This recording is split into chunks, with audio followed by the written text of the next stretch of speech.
Our story begins with a young man who crossed into this world 17 years ago, awakening a trait extraction system that he hoped would lead him to the peak of life. Instead, he has spent his years as a starving dock laborer, carrying heavy crates all day just to earn a single bowl of watery kanji. That porridge is thinner than river water, clear enough to use as a mirror, and today, as it happens, is finally the day for a new trait extraction. The system informs him that the next draw is 2.5 hours away, while his currently equipped trait is developed deltoids. This white tier trait slightly increases his shoulder strength for hauling cargo, while hunger resistance helps reduce the constant discomfort of an empty stomach. He also possesses reduced pain sensitivity, a trait that makes things a bit more comfortable whenever he happens to get beaten up. His inventory is cluttered with unequipped white traits like pointy head, food guarding, and even loves eating eggs. To be honest, the system has two major flaws: a massive 1-year cooldown between draws and an incredibly low rate of success. The lowest level white traits make up 99% of the pool, severely polluting his chances of obtaining anything useful for martial cultivation.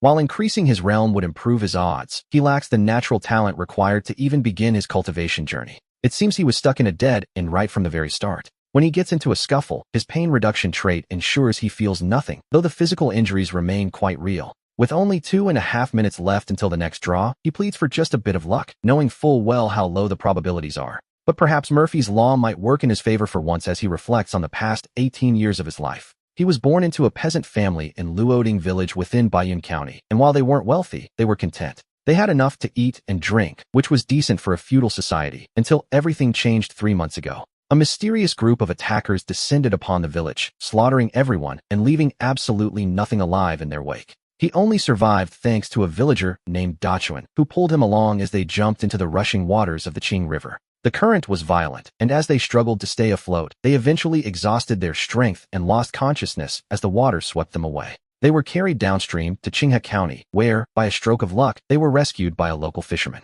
The Blackstone gang supposedly saved them, and to show their gratitude for such mercy, they were told they would now be working off their debt. The terms were simple: they would be provided with exactly 1 meal per day. The contract was never clearly read, and the thumbprints were forcibly pressed onto the paper, but the Blackstone gang members insist they are just being hospitable. Sacks were thrown over their shoulders immediately, and just like that, he found himself with a very stable, if involuntary, job. For the next 3 months, he and Hidachuan spent every waking hour hauling heavy sandbags at the Qinghe County docks. As these memories drift by, the countdown for the trade extraction finally hits 0, and the system springs to life. A parchment scroll that only he can see appears before him, filled with countless floating points of light that look like a cluster of stars. These lights move in a chaotic, high-speed dance, and while the display is mostly white, a closer look reveals something more. We can see a few faint glimmers of green hidden within the swarm. Each point of light represents a trait, with the colors indicating their quality, and he desperately needs the luck of the gods right now. He prays for strength and presses down firmly. At this exact moment, the gears of fate finally begin to turn. A brand new trait emerges and drops into his palm, radiating a brilliant, 7-colored red light, so intense it feels as if it's burning through his eyelids. He has obtained a mythical tier trait, the Simulator. As we can see, this changes everything. He now possesses a powerful cheat that allows him to intervene and influence the process of a life simulation. Furthermore, he can draw a new trait every single year within the simulation and inherit all of them once it concludes. Memories, cultivation realms, and secret techniques, all of it will be his. It is time to begin the simulation. Before crossing into this world, he was quite the fan of web novels and manga, so he is already very familiar with how these simulators work. Based on the description, he realizes that as long as he survives long enough in the simulation, his power will grow exponentially. This effectively gives him countless extra chances to draw traits, which, naturally, makes his odds of success much higher. With the simulator, escaping the Blackstone gang is no longer a dream. He might just be able to take them down entirely. As for the group that murdered his family, they should start preparing themselves, because he is coming to settle the score very soon. And with that, the simulation begins. It is time to see how this new life unfolds. The Luoding village massacre occurs. His home is destroyed, and his family perishes, forcing him to realize just how cruel this world can be. Thanks to Dachuan's quick thinking, he pulls our protagonist into the river to escape, leaving them both drifting away in a state of unconsciousness. They eventually drift into the territory of Qinghe County, where they are picked up by the Blackstone gang and forced into hard labor at the docks. Under the constant lash of the Blackstone gang's whips, he and the other laborers live like the walking dead, with no hope for the future. In the first year, at 18 years old, the trade extraction begins, and it is a success. He obtains White Streak in the Waves, a white tier trait that grants him the swimming skills of a national-level athlete. The system asks if he wishes to adjust his traits. During the simulation, this option only appears once a year during the extraction phase. The simulation pauses, waiting for him to make a choice. He wonders if the first year even counts, and the answer, naturally, is yes. He decides he needs to equip this trait. Since he works by the river, being a master swimmer certainly couldn't hurt.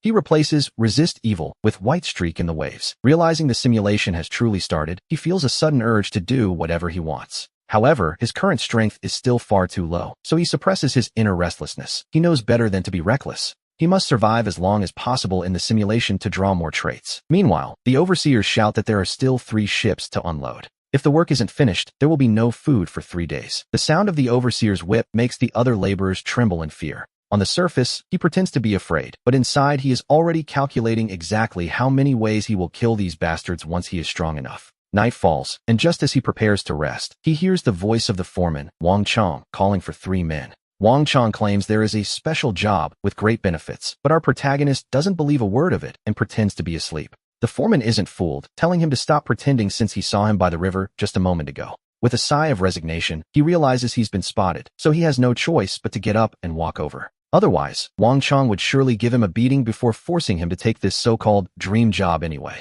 Wang Chong grins at the 3 laborers, telling them that at dawn, someone will take them 10 miles downstream to the Shirley Pavilion. Their task is to deliver a meal to the river god. In exchange, they can enjoy 3 days of luxury at the Red House. Yes, of course, he suspects they aren't delivering a meal, but are the meal themselves, and dead men, after all, have very little use for luxury houses. He recalls the old-timers mentioning a demon in the Qinghe River that loves human flesh and stirs up violent storms whenever it's hungry. It used to capsize ships constantly, but since the Blackstone gang arrived, the storms have strangely settled down. The elders believe the gang struck a deal with the demon, offering a few lives every month to keep the waters calm for trade. Deep down, he curses his luck, knowing he is doomed if he stays. He decides his only chance is to escape in the dead of night. When the camp is finally silent and everyone is asleep, he takes a leap of faith into the dark, rushing waters of the river. The Qinghe current is treacherous. In the past, he never would have tried this, as he surely would have been caught or drowned. But now, with the white streak in the waves trait, he has a fighting chance, and staying meant certain death by tomorrow anyway.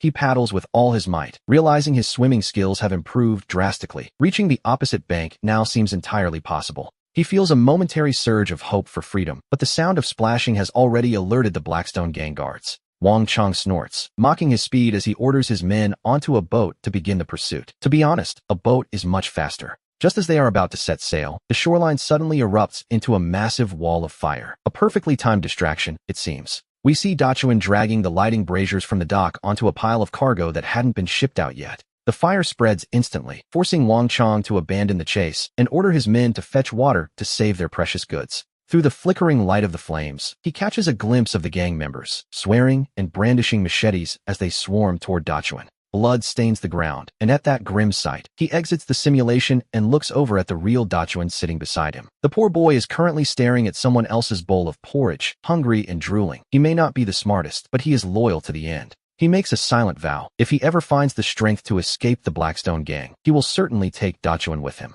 There is no time to mourn Dachuan's death in the simulation. He cannot let that sacrifice be in vain. He must survive. He must live until he finds a chance to cultivate, then inherit those powers in reality to save both himself and Dachuan. To escape the gang's exploitation, he pours every ounce of strength into his limbs, swimming through the freezing, turbulent waters to the far bank. By some miracle, the so-called river god, or demon, more likely, never appears. Perhaps it had already received word from the gang. It was likely waiting at that mysterious downstream outlet, completely unaware of the desperate escape happening upriver. After reaching the shore, he faces a critical choice for his next move: seek refuge with his third sister in Baiyun County, wander the wilderness and hide in the deep mountains, or, strangely enough, simply swim back. Yes, the third option is quite the joke. The simulation pauses once more, waiting for a decision on how to proceed. He takes a moment to consider the possibilities. Option 3 is obviously absurd and is immediately discarded. The real question is, his sister or the wild? He actually has 3 siblings. His eldest brother and second sister vanished while foraging in the mountains when he was 8, never to be heard from again.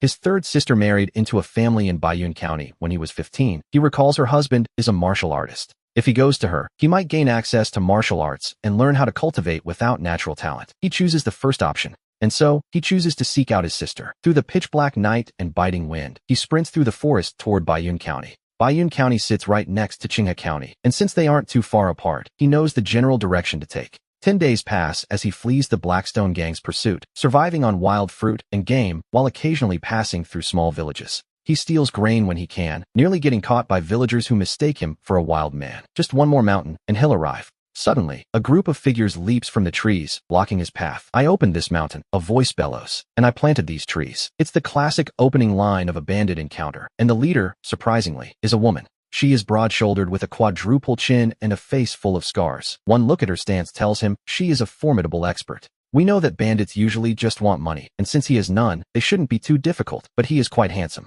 My ex-husband just died, and you've arrived at the perfect time, the leader says. Before he can react, he is hoisted up and carried away. It isn't every day you see bandits kidnapping a man for his looks. That night, the Flying Tiger stronghold is brightly lit and buzzing. The atmosphere is festive and full of joy, but as we often see, the joys and sorrows of men are rarely the same. He is stripped, scrubbed clean, and dressed in a groom's red robes. Now, he sits in the bridal chamber, waiting for his new bride. The female bandit who claimed him is named Su Lingrong. Her father, Su Hu, is the formidable great chieftain of this very stronghold. Hearing that his daughter is entering her 6th marriage, Su Hu is overjoyed. Outside the room, he repeatedly gives his daughter instructions. He tells her to be careful this time and ensure she conceives a grandson. Listening to this, our hero's skin begins to crawl. He suddenly realizes exactly how Su Lingrong's previous husbands met their ends. Then, smelling of wine, Lingrong pushes open the door. Watching this unfold, one can't help but feel a shiver of sympathy, as if we were experiencing this ordeal right alongside him. It seems he chose the wrong path this time. The next morning, he sleeps until noon and finds Lingrong waiting for him.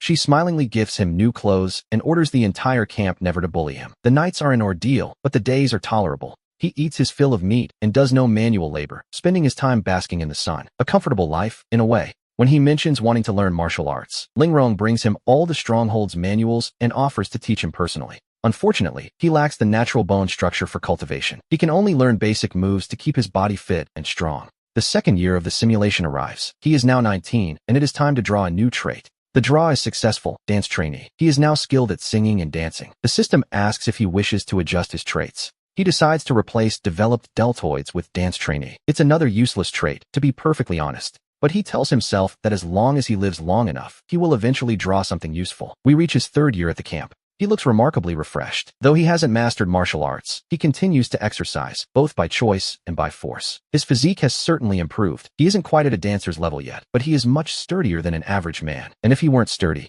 he would have likely followed in the footsteps of the previous husbands. He pretends to have fully integrated into life at the stronghold, even using his new trait. He performs a series of moves for Su Lingrong, introducing himself to the bandit brothers as a trainee who has been in the camp for 2.5 years. After watching his strange dance-like martial arts, the crowd is left in shock. Suddenly, a panicked cry echoes from the stronghold gates. A scout shouts that government troops are attacking. In the main hall, Su Hu reacts with predictable fury. He slams his wine bowl down in rage, demanding to know how the soldiers managed to arrive without a single word of warning. He asks where the patrols, sentries, and traps were. It turns out the 12th leader betrayed them, leading the soldiers through a secret cargo path. Hearing this, our hero's eyes light up. To be honest, this is the perfect opportunity to finally make his escape. But then, something unexpected happens. Lingrong leads him to the mouth of a hidden cave, telling him to keep walking inside to reach the next mountain, a secret known only to her and her father. She urges him to flee so no one can catch him. He is stunned. It seems she truly fell for the act he put on during his time at the camp. Seeing him hesitate, she continues to press him, calling him her husband and begging him to save himself. She tells him not to worry about her as she goes to lead the soldiers away. Then, with a sudden shove, she tosses him into the cave. She handles him like a small chick. He realizes, however, that since he isn't actually a bandit, he has no reason to fear the law. He watches Lingrong's formidable, broad-shouldered silhouette as she grips her 2 massive hammers and prepares for battle. Now he must decide his next move. Option 1. Go deep into the cave and escape through the secret mountain pass. Option 2. Return to the stronghold to fight alongside his wife. Or option 3, collaborate with the government to wipe out the bandits entirely. While the version of him inside the simulation might be swayed by emotion, the version of him in reality remains perfectly rational. He knows this first simulation is critical. He must survive as long as possible to draw more traits and stay alive. Securing a chance at the path of martial arts is the only main goal here. If he doesn't run now, when will he? And so he chooses. He chooses option 1, to leave through the secret mountain pass. We see him continue toward Bayun County. 4 days later, he arrives and finds himself walking through the busy streets. He spots a convoy of government officials. On the prison carts are Su Hu, Su Lingrong, and other bandit leaders, all heavily wounded. They are at death's door. The lower-ranking bandits were killed and left in the wilderness, deemed not even worth bringing back for interrogation. He slips quietly into an alleyway. He remembers where his third sister's house is, having visited when she first got married. But why has it been seized? The small courtyard is covered in white official seals. He climbs the wall to peer inside. The place has been stripped bare, leaving nothing but fallen leaves. He finds a neighbor nearby to ask what happened. The neighbor mentions Shen Qingshan, that monster who apparently murdered 10 families in a single night. He was beheaded at the market last month, and the magistrate sentenced his entire extended family to exile. The neighbor eyes him suspiciously. The man asks what his relation to the killer is. Our hero quickly realizes he shouldn't be part of those 9 generations of kin. He wonders how Shen Qingshan became a murderer. This brother-in-law of his was a man of the law, after all. It makes no sense. How could Qingshan have turned into a killer? This was the man married to his sister. He remembers him as a dignified man of integrity, someone truly extraordinary. Moreover, he held an official post. He was a demon slayer in the County Demon Suppression Division. There must be some kind of injustice at play here. According to the laws of the Great Qian, his sister must have been exiled as well. In the simulation, Qingshan is beheaded a year later. He isn't sure if the crime has even officially been recorded yet. She is his only living relative. He can't just leave her to her fate. Unfortunately, all he can do is worry. He is barely surviving himself, still under the shadow of the Black Stone Gang's control. Not knowing exactly how the Great Qian calculates family ties, he decides to play it safe and takes a new name. Calling himself Chen Dong, he finds work as a waiter at the Yahello Inn. The owner is a kind-hearted widow. She takes good care of him, providing plenty of food and never making his work difficult. However, some of the guests are far less pleasant. They often resort to violence and insults against commoners like him, especially certain martial artists who consider themselves superior. To be honest, these powerful figures don't spare a single thought for the lives of ordinary people. We see him develop a certain kind husband aura, an air of reliability that naturally makes him more popular with the ladies. He is asked if he wishes to adjust his traits, and he chooses to replace his previous dancing flair with this new, gentler persona. One day, a martial artist throws a tantrum because the tofu is salty, causing a scene and leaving our hero with a badly broken arm. The kind-hearted widow helps him with his bandages, telling him not to hold a grudge since commoners must always bow to martial artists. She says surviving at all is a blessing, but he mutters indignantly that a young man's poverty is only temporary. He vows that one day, as Chen Dong, he will reach the peak of martial arts and make the world acknowledge him. Deep down, he feels a burning sense of urgency and a fierce desire to change his station in life. A little later, he and the widow are married, and he suddenly finds himself the official owner of the Yahello Inn. His life shifts from the bottom of society to the merchant class. It seems taking the easy path really does save a lot of trouble. Who says basic traits are useless? He certainly wouldn't agree, though we can only imagine what his new wife looks like. The simulation continues, pushing through the years until suddenly, a flash of green appears amidst the black and white text. A trait has turned green. By the 10th year, at age 27, he and the lady of the inn remain deeply in love. During the day, they treat each other with mutual respect, using his modern management and scientific knowledge to improve the business. Together, they make the inn flourish, turning it into a booming success. But unfortunately, life isn't all sunshine and roses. As mere mortals, there are things they must simply endure, such as theft, raids, and the occasional lawless bandit.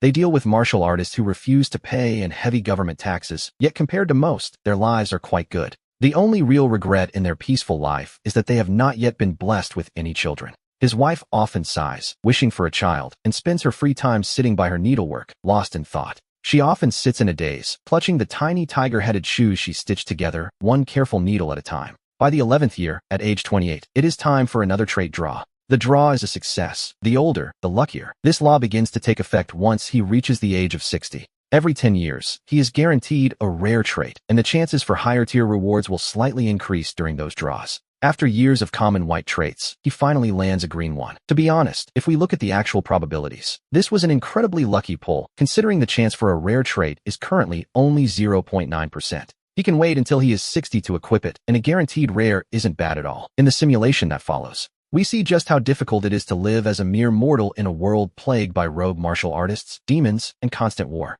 In the 13th year, at age 30, something wonderful happens. He and the lady of the inn are finally expecting a child. The lady weeps tears of joy, and he is equally happy for her. In the 14th year, at age 31, a boy is born. The Yahello Inn holds a massive 3-day feast, inviting every neighbor and elder in the entire city to celebrate. His wife worries, telling him he is being too extravagant. She reminds him that despite the money they've made, life is still full of risks and uncertainties. He argues that instead of letting thieves steal it or the local magistrate seize it through taxes, he'd rather spend it on joy. He declares that the birth of Chen Dong's son must be known by all. His wife sighs, telling him he's getting ahead of himself again. He insists he is not meant for a mediocre life. By the 16th year, at age 33, Their second daughter is born, and once again, he hosts a grand 3-day banquet. By the 20th year, at age 37, with a son, a daughter, and a thriving business, his life feels complete. Gradually, he almost forgets that he is even inside a simulation. Everything feels far too real and far too happy. In the 23rd year, at age 40, a demonic martial artist storms into Bayun County, clutching a mysterious banner. A pitch-black banner billows as the demonic artist slaughters everyone in sight. Neither the local dancers nor the officials are any match for him. He kills them all, trapping their souls within his banner. Eventually, the demon slayers are alerted and engage him in a battle that lasts for days. At the cost of his own life, a slayer finally wounds him. As the demonic artist flees, he casually kills Chundong's daughter in passing. He drains every drop of her essence, leaving nothing behind. It was a senseless act of cruelty, truly. Overwhelmed by grief, the lady of the inn falls terminally ill. Chundong holds her hand, watching helplessly as she slowly fades away. He buries mother and daughter together. Looking at the two lonely new graves, his heart is so full of agony he feels he cannot go on. But he still has a son, and he knows he cannot collapse yet. In the 33rd year, at age 50, a legend arises in the south. A brilliant empress emerges, uniting the scattered 100 nations of the southern border into a single, formidable force. She launches a counteroffensive against the Central Plains, pushing the front lines northward until Bayun County is on the verge of becoming a battlefield. His son decides to head to the front to defend their home. Chundong pleads with him, asking if he can stay, for the war is far too dangerous. The boy asks what a home is worth if the country no longer exists. He reminds his father of what he used to tell everyone. He says that Chundong's son was destined for greatness, and now his time has come. And so, Chundong walks his son to the city gates. He watches him depart until he is out of sight. In that single moment, he seems to age a lifetime. In the 35th year, at age 52, he receives his son's ashes and a final letter. 2 years of constant anxiety have finally ended in the result he feared most. He buries the boy beside his mother and sister. He sits by the graves for 3 months until his hair turns completely white. By the 37th year, at age 54, the Great Qin dynasty suffers defeat after defeat. Bayun County is finally captured by the Empress's forces. The area becomes the territory of the Southern Alliance. They say bandits are like a comb, but soldiers are like a razor in the Southern Army. Goes door to door demanding money and grain as they pass through. They call it a loan, but everyone knows the truth. Nothing borrowed will ever be returned. His inn is not spared, and nearly all his visible wealth is hauled away by the soldiers.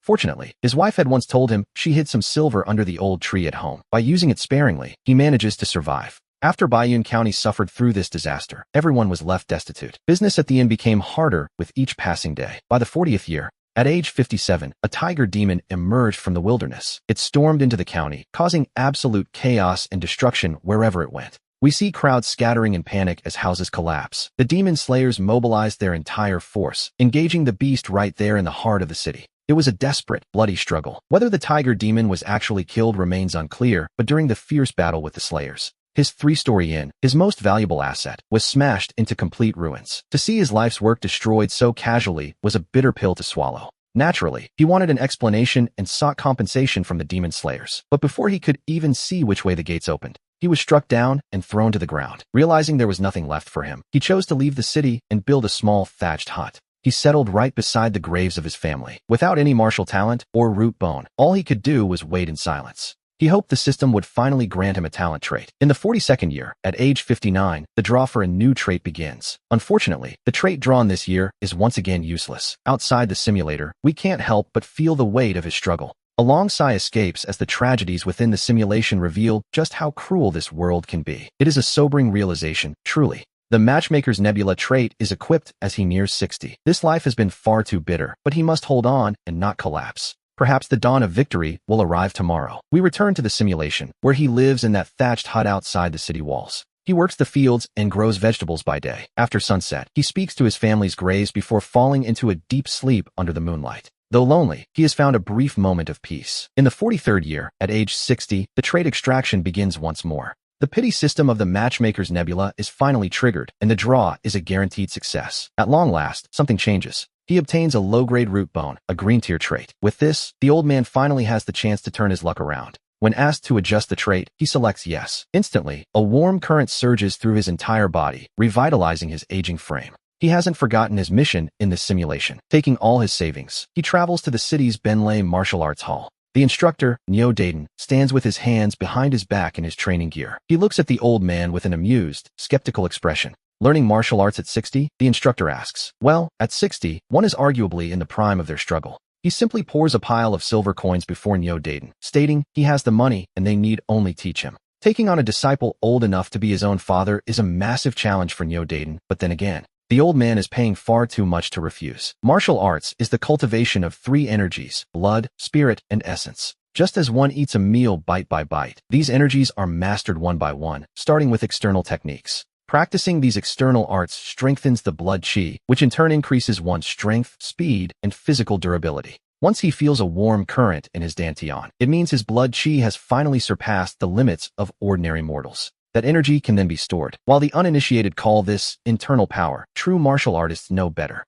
It is actually blood chi refined to the point of control, the first realm of martial arts, the body refining stage. In the 43rd year, at age 61, a full year of training yields no progress. Neo Daiden sighs and advises Chun Dong to simply give up. In an aging body, blood chi leaks away far too quickly. There is simply no logic in starting so late in life. His fellow disciples and old acquaintances in the county gossip behind his back, calling him unrealistic and restless in his old age. He ignores the rumors entirely, focusing his mind on study and practice. To be honest, he refuses to die a poor old man. Chun Dong is determined to step onto the path of martial arts. By the 52nd year, at age 70, the trait draw begins. The matchmaker's nebula pity system triggers once more, granting a green tier trait. Effort yields results. It suggests that when you persevere in a task, you will surely gain something, though perhaps not very much. He replaces his old trait with this new one. Yet, after 10 years of training, he returns to the world still a mere mortal. Neo Daiden's grandson has already been born, yet Chun Dong still visits the Benlei Martial Arts Hall every single day.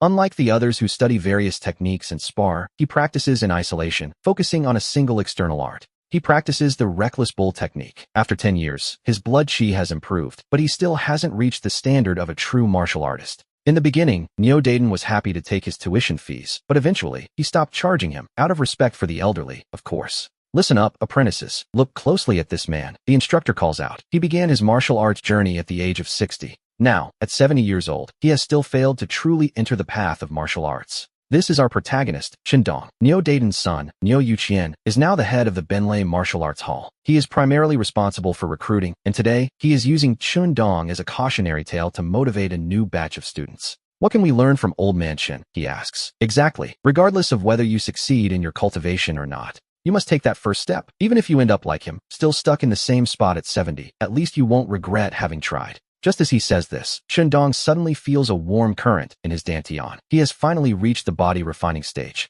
Seeing this, Neo Yuqian changes his tune instantly. You see, even Old Man Chun can succeed starting at 60. If he can do it, what's stopping you teenagers? Nothing is impossible in this world for those who persevere. Upon hearing the news of his breakthrough, Neo Daiden is genuinely happy for him and invites him to a family banquet that evening. Old Chun, I've heard your story, Neo Daiden says. The food at the Welai and used to be famous for miles around. As they reach the more bittersweet parts of the tale, even Neo Daiden, a relative outsider, finds his eyes welling up with tears. I don't know why you're pushing yourself so hard at your age, but I wish you a long life and good health. He offers Chun Dong a room to stay in, and for the first time in over a decade, our hero feels the warmth of a home. That night, he sleeps more peacefully than ever. However, he hasn't forgotten his true mission, to draw more traits. He must train hard so he can inherit as much as possible when the simulation ends. He knows his natural talent is low and his age is high. Because his progress is so slow, he doesn't waste time on complex techniques, focusing solely on external arts to boost his blood chi. Year after year, he trains at sunrise and rests at sunset, balancing hard work with health. By the 61st year, at age 79, his cultivation has progressed slowly. It has taken him 9 years to reach the third stage of body refining. Over these years, though he has avoided demons, wars, and martial disasters, his body is still moving uncontrollably toward the abyss of decay. A sudden, severe cold leaves him paralyzed in bed, unable to move. Now requiring care for his daily needs, he can no longer train. Neo Daiden has also grown old, and the martial arts business is struggling under the pressure of larger sections. With no new students, the hall is near collapse. Today, hearing Chun Dong is unwell. Neo Daiden hurries over to visit. Old Man Chun, how are you feeling today? Chun Dong offers a smile that looks more like a sob. He feels close to death. Watching the simulation's countdown timer, he only hopes he can hold on just a little longer to reach the 80-year milestone. Don't talk like that, Neo Daiden says. You'll live to 100. Oh, Daiden. Chun Dong replies. Living to 100 isn't that easy. I lost my wife young, outlived my children, and saw my life's work destroyed. His heart has long been riddled with holes. Neo Daiden looks at the falling snow outside and sighs. Old Man Chun. In this life, suffering is the main theme. Happiness is merely an interlude. In the 62nd year, at age 80, the The trait draw begins, finally triggering the guaranteed reward for his long-term persistence and luck. The draw is successful, serious punch, green, when he uses basic physical attacks instead of complex martial arts. His destructive power increases up to 10 times, and he won't suffer fractures from the recoil. However, he loses 1 hair per use. Watching his simulated self barely clinging to life just to reach that 80th year, we can't help but feel a certain weight. It's a bitter realization. This life was truly too hard. He can only hope that with a better foundation, the next simulation will be kinder. The simulation ends. The final evaluation reads, a vine leaping into the cold river waves, a fading lamp hidden amidst the mortal world. Protected for 60 years by the spring breeze, swimming toward the heavens as the fountain sings. Congratulations, he receives the following inheritance. First, 62 years of travel memories. Second, the cultivation of the 3rd stage of body refining. Third, the serious punch trait. He also gains effort brings rewards, luckier with age, low-tier root bone, and the oddly named genie is too beautiful,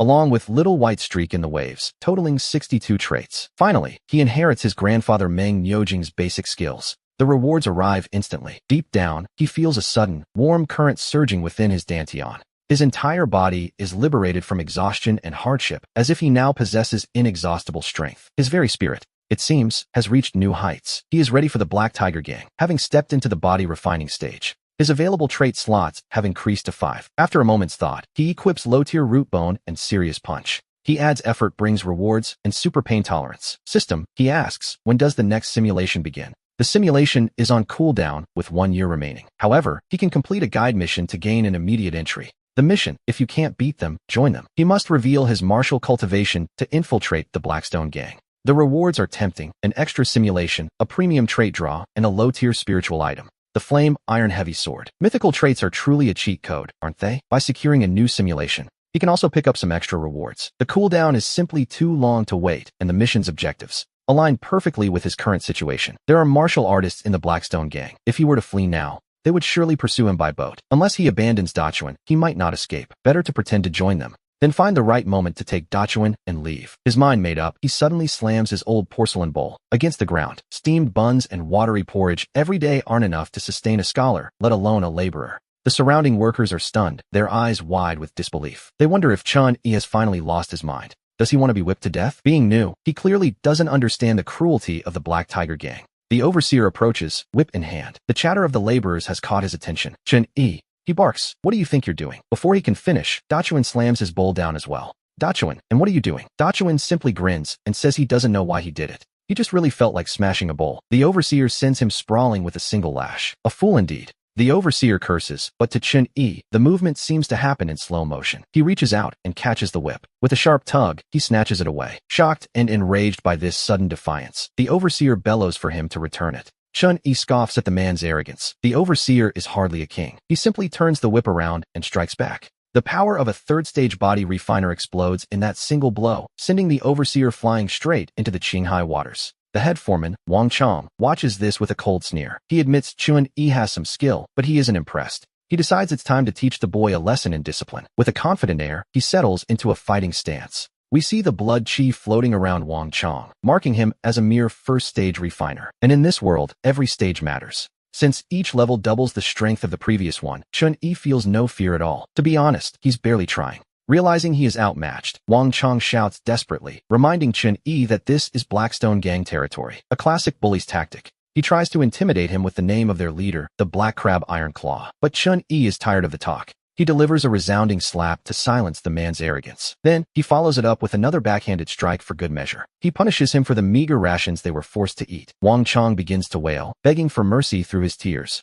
Chun-Yi isn't finished, delivering 2 more slaps as payment for the forced labor and the contracts they were coerced into signing. Wang Chong blames the Black Tiger Gang, pleading for his life. Chun-Yi doesn't believe a word of it and slams him to the ground. He even accuses him of feeding people to monsters. Well, to be perfectly honest, that hasn't actually happened in this timeline yet. It seems he's getting his memories from the simulation mixed up. But who can blame him for being a little overenthusiastic? Wang Chong is left speechless and weeping. The commotion finally draws out the leader of the Blackstone Gang, Shirsan, and his companion. Beside him stands the 4th master, a burly man. Seeing Chun-Yi's prowess, they both feel a sudden desire to recruit him. Shirsan suggests the 4th master test the boy's strength. Chun-Yi unleashes a serious punch, using 10 times his normal power. The blow forces the 6th stage 4th master to retreat several steps. He is impressed, though a true life-and-death struggle would be different. Chun-Yi knows he is no match for the 4th master, let alone the enigmatic Shur-san, who seems quite satisfied with his display of power. He is immediately offered the position of instructor, making him a gang official. As for Wang Chong, for the crime of suppressing talent,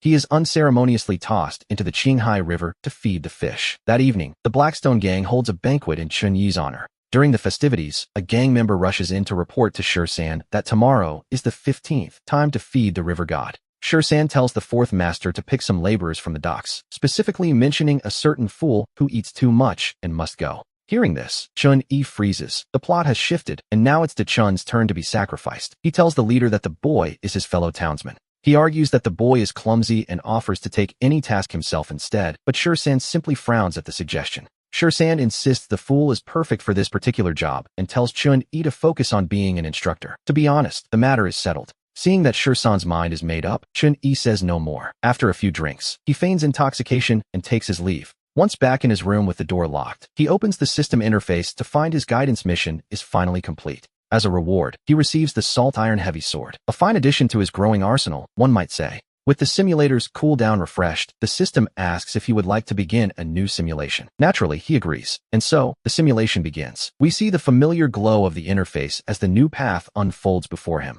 To help Chun escape the gang's control, he intentionally reveals his strength as a martial artist to gain their favor. This earns him the instructor position, but deep down, he has absolutely no interest in gang life and only seeks a way out. On the 4th day, while the sky over the river is still dark, he finds the opportunity he was looking for. He watches as the 4th master leads several lackeys, taking Chun and a few other laborers toward the lower reaches of the river. Knowing the 4th master is easily fooled, he claims he can't sleep and asks to tag along for a simple stroll. The 4th master thinks nothing of it and brings him along. Before long, the group arrives at the Shirley Pavilion. The 4th master pushes Chun and the 3 others to the riverbank, shouting out toward the dark water for the river god to appear. "We've brought your meal. Eat and drink your fill," the 4th master shouts, while we notice the other gang members instinctively backing away. Clearly, they harbor a deep fear of this river god. Meanwhile, the 3 oblivious laborers still clutch their lunch boxes, completely unaware of the truth. They truly believe they are here to deliver food, not realizing that they are the food. Suddenly, the calm surface of the Qinghai River begins to swirl. Fish and shrimp leap frantically from the water, as if some great terror beneath makes the depths unbearable. And it is at this exact moment that Chun-Yi, standing right behind the 4th master, secretly gathers all his strength into his right leg. With a powerful, decisive kick, the 4th master is sent flying into the river with a massive splash. "Instructor Chun," the lackeys scream. "What do you think you're doing?" The 3 gang members quickly surround him, but facing their blades, Chun-Yi simply smiles. With his current cultivation level, dealing with these ordinary thugs is more than easy. One by one, he tosses them all into the dark river water. The Blackstone gang knows exactly what lurks in these depths, and they begin swimming for their lives toward the shore. "Chun-Yi, you dare betray me? When I get out, I'll have your skin," the 4th master bellows, still making threats. But in the water, it's as if giant hands are pulling them down. Despite their struggling, they aren't reaching the shore. They are drifting closer to the center. Amidst a low, guttural growl, a massive beast slowly surfaces. It has the body of a tortoise, but with a serpent for a tail. Terrified, the 4th master screams, "River god, there's been a mistake. We aren't this month's meal. Those people on the bank are the ones. I'm the 4th master of the Blackstone gang. Look closely." Now this beast's eyesight, as it turns out, isn't very good at all. It can't see his face, it only sees a tasty snack. The creature opens its massive, bloody maw, lunges toward the 4th master, and swallows him whole in a single bite. Well, that is one way to settle a grudge. With the 4th master dealt with, the system presents 3 new choices. 1. Take Chun and wander the world in search of martial opportunities. 2. Take Chun to Bayun County to seek refuge with his 3rd sister. Or 3. Return to the Blackstone gang alone. He could claim the river demon went mad and ate the 4th master, but he hesitates. To be honest, the 3rd option is just a joke. He decides it's better to check on his sister. Besides, Bayun County has a good place to settle Chun. He chooses the 2nd path. The simulation continues. After escaping the Blackstone gang, we see Chun-Yi and Chun making their way toward Bayun County. This journey home feels much more secure, as he is now a powerful 3rd stage body refiner. Well, powerful for this area, at least. Ordinary beasts and common bandits no longer pose any threat to him. As they approach Bayun County, he encounters a very familiar face. "I planted this tree. I own this mountain." It's the same old opening line from the same barrel-shaped lady bandit we know so well. This accidental encounter truly leaves him between laughter and tears. "Oh, what a handsome young man you are," she remarks playfully. "You don't seem frightened at all to see us outlaws who live with our heads on the line," she continues, looking him over. We know that among these bandits blocking the road, only Su Linglong possesses the martial cultivation of a fourth-stage body refiner. The rest are just ordinary men. Chun-Yi walks to a large tree by the roadside and slams his fist into the trunk, causing it to shatter. With the power of a serious punch, the blow carried the weight of a body refining stage master, leaving Su Linglong completely stunned. "We have offended a senior, please forgive us. Here is some silver for your journey," she says. He simply smiles at the gesture. He accepts the silver, thinking it would be foolish to refuse. In exchange for the money, he decides to give her a friendly warning. He considers that since he didn't fall into the bandit den this time, he will reach his sister's house much earlier than before. Perhaps now he can discover what really happened to his brother-in-law, Shin Qingshan, who became a murderous maniac in the last simulation. Back then, the man was beheaded, the house seized, and the family exiled. To be honest, the whole situation was completely baffling. His sister's judgment of character couldn't be that poor, could it? The next day, he and Dechun finally arrive in Baiyun County. They find his sister's home, and thankfully, there are no official seals on the door. He breathes a sigh of relief and pushes it open. In the courtyard, we see a small child, perhaps 2 or 3 years old, just beginning to babble and learn how to speak. A woman finishes hanging the last piece of laundry and turns around to see him. For a moment, time seems to stand still. His sister's eyes immediately overflow with tears. She had already heard the tragic news of the massacre at Luoding village. She assumed he had perished under the blade like the other villagers. Seeing him alive today, she is overcome with a joyful shock. His third sister prepares a table overflowing with food to celebrate their reunion, just as her husband, Shin Qingshan, returns home. Seeing that Chun-Yi is still alive, Qingshan's eyes moisten with relief, while Dechun happily stuffs her face until her mouth is glistening. She is absolutely delighted. For Dechun, a full stomach is all she needs to be content, even if she's just watching ants all day. That simple life is enough for her. The next day, we see Chun-Yi bringing Dechun to the Yahello Inn to meet the proprietress. The lady of the house is as welcoming as ever, asking if they need a room, but Chun-Yi explains he's there to find work for his friend. He admits she's a bit slow and can't handle complex tasks, but she can certainly sweep, wash dishes, and she has plenty of strength for heavy lifting. The proprietress, Mei San-yang, looks at Dechun with some hesitation, noting that while she has a kind heart, a lack of wits is a problem. Seeing her waver, Chun-Yi quickly adds that she doesn't need a salary, she only needs to be fed until she's full. Mei San-yang is pleasantly surprised, joking that it would weigh on her conscience if she didn't hire the girl under such terms. Knowing that Mei San-yang is a woman of good character, Chun-Yi feels that leaving Dechun at the Yahello Inn is the perfect arrangement. Upon returning to his sister's home, he discusses martial arts with Shin Qingshan, who is impressed to learn of Chun-Yi's natural talent. Shin Qingshan pulls out several cultivation manuals and hands them over, explaining that these are the secret techniques of the Shin family. Sadly, much has been lost over the generations, leaving only these 4 mid-tier manuals, which are still more than enough to secure a good life. Mastering them would make finding a prestigious job in this small county quite easy, as these ancient books possess an undeniable aura of power. It's clear at a glance that they are special. For the next period of time, we see Chun-Yi beginning his dedicated training at his sister's house. However, he doesn't want to be a burden on his family forever. Shin Qingshan suggests he should try out for the Demon Slayer department. He could become a demon slayer, just like Qingshan himself. While they talk, Chun-Yi asks his brother-in-law for any news regarding the massacre. He wants to know if the government found anything about Luoding village, but Qingshan admits they have no leads. The attackers were far too professional. They were well-trained and left absolutely no traces behind. That night, Chun-Yi finds himself tossing and turning, unable to sleep. He can't help but wonder, why slaughter everyone in Luoding village? It was just a poor mountain village full of hungry farmers. After all, he couldn't fathom how they had provoked such enemies. After staying with his third sister for a year, he continued his martial arts training under Shin Qingshan. Although his overall cultivation realm hadn't increased, his techniques had certainly improved. To be honest, the traits he drew this year remained quite useless. However, his understanding of the martial path grew much deeper. For commoners, we see that martial arts are divided into 6 distinct realms. These are body refining, giant spirit, soul extraction, spirit sea, and focus spirit. Why specify for commoners, you might ask?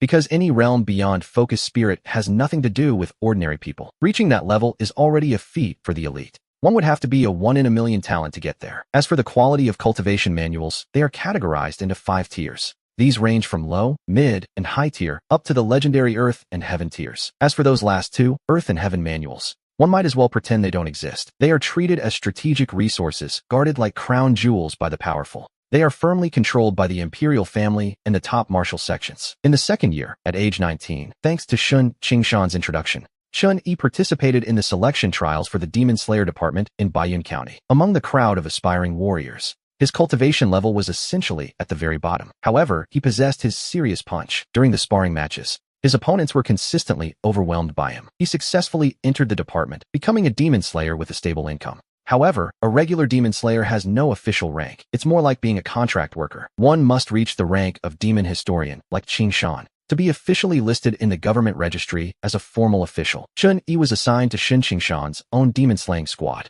On workdays, he followed his brother-in-law on duty, using his free time to ask for martial advice. It was a very convenient arrangement. One day, Shin Qingshan received an official mission from the department. In Huang Village, to the east of the county, a bull demon was causing trouble. The chief ordered Qingshan to lead a team to eliminate it. Our group of demon slayers rode out of the city and entered the village. To their surprise, the place was peaceful, with the elderly and children enjoying themselves. It didn't look like a demon had ever been there. The team split up to investigate. In the distance, Chun-Yi thought he heard a faint, desperate cry for help. He followed the sound and pushed open the gate of a courtyard. Before his eyes lay the mangled corpses of villagers, scattered everywhere. The air was thick with the scent of fresh blood. Suddenly, a dark shadow lunged from the corner with lethal intent. He instinctively drew his sword to parry, but the opponent possessed immense strength and a body as hard as iron. Before he could even identify the creature, he was slammed to the ground. By some strange coincidence, his sword remained in hand. At that moment, heavy footsteps thundered outside. The county constable, Han Sheng, burst in with 20 men, shouting for the criminal to stop. He accused Chun-Yi of breaking the law and massacring 18 people from 3 households in Huang Village, a truly heinous crime. The constable ordered him to surrender. In an instant, Chun-Yi realized this was a trap originally meant for Shin Qingshan. This was the very massacre incident mentioned in the previous simulation, but through a twist of fate, the blame had fallen on him instead. To mobilize both the demon slayers and the constables in Baiyun County, only the county magistrate could have the authority. Shin Qingshan and his squad arrived just in time to block Han Sheng. The tension was palpable, as if a single word would spark a bloodbath. A voice boomed, asking Shin Qingshan what he thought he was doing, as a figure descended from the sky like a bolt of lightning. The newcomer was Feng Yuqing, the chief of the Baiyun Demon Slayer Department, whose martial prowess was unrivaled in the region. Having reached the soul extraction realm, Feng Yuqing's presence alone meant that Shin Qingshan would not be able to protect Chun-Yi today. His brother-in-law shouted for him not to worry, while the conspirators watched with treacherous, calculating eyes. The air was thick with deceit, a web of lies woven so tightly that the truth seemed almost irrelevant in the face of such treachery. Shin Qingshan knew he couldn't keep him safe here. He promised to seek justice from the magistrate and clear Chun-Yi's name. Knowing full well this was a setup, Chun-Yi told his brother-in-law not to worry about him, but to protect his sister and niece instead. Since this was just a simulation, he had no fear of death. Soon after, we find him in the depths of the county jail. Bound to a torture rack, he was surrounded by a gruesome array of tools, branding irons, whips, blades, and axes. The interrogator sneered, advising Chun-Yi to confess his crimes honestly and sign the papers to avoid further pain. Instead of resisting, he simply laughed. He admitted to everything, shouting that he had killed them all just to end the charade. The interrogator suggested the confession was likely already written, urging him to just provide a thumbprint since everyone was busy and he wouldn't survive the torture anyway. He advised him to confess early to avoid suffering. Han Sheng pulled out the papers, still following the formal procedure, and asked if he confessed to the Huang Village murders. When asked if he pleaded guilty, Chun-Yi simply said yes. They then asked about a burglary and murder case in Shiping Village, and again, he admitted to it. They even brought up a case of killed cattle in Guangtian Village. He confessed to everything, telling them to hurry up. He understood this charade perfectly well. A few days later, the court was in session. We see the fat, greedy county magistrate sitting above, going through the motions before finally sentencing him to military exile. This was quite a surprise, as a death sentence is the norm for such crimes. Noticing his confusion, the magistrate spoke with an air of complete indifference. He explained that due to the recent tensions and war in the southern border, the government was showing mercy by converting death sentences into frontline service. Any crime with extenuating circumstances could be commuted. Chun-Yi realized that since he had taken the fall for so many unsolved cases, he had become quite useful. And so his circumstances were deemed extenuating. On the day he was to depart, Chun-Yun and Shin Qingshan arrived with their daughter to say their goodbyes. His sister's family watched him leave, her face a mask of tears. His young niece, not yet understanding the gravity of the situation, simply waved at him. She shouted for her uncle to come back soon to catch butterflies in the mountains. By the 3rd year, at age 20, it was time for a new trait selection. The draw was a success. Congratulations were in order as he obtained the legendary trait, photographic memory, granting him a truly superhuman capacity for recollection. Everything he saw or heard would now be firmly etched in his mind. He chose to use this new gift to replace his previous trait, Wandering Dragon.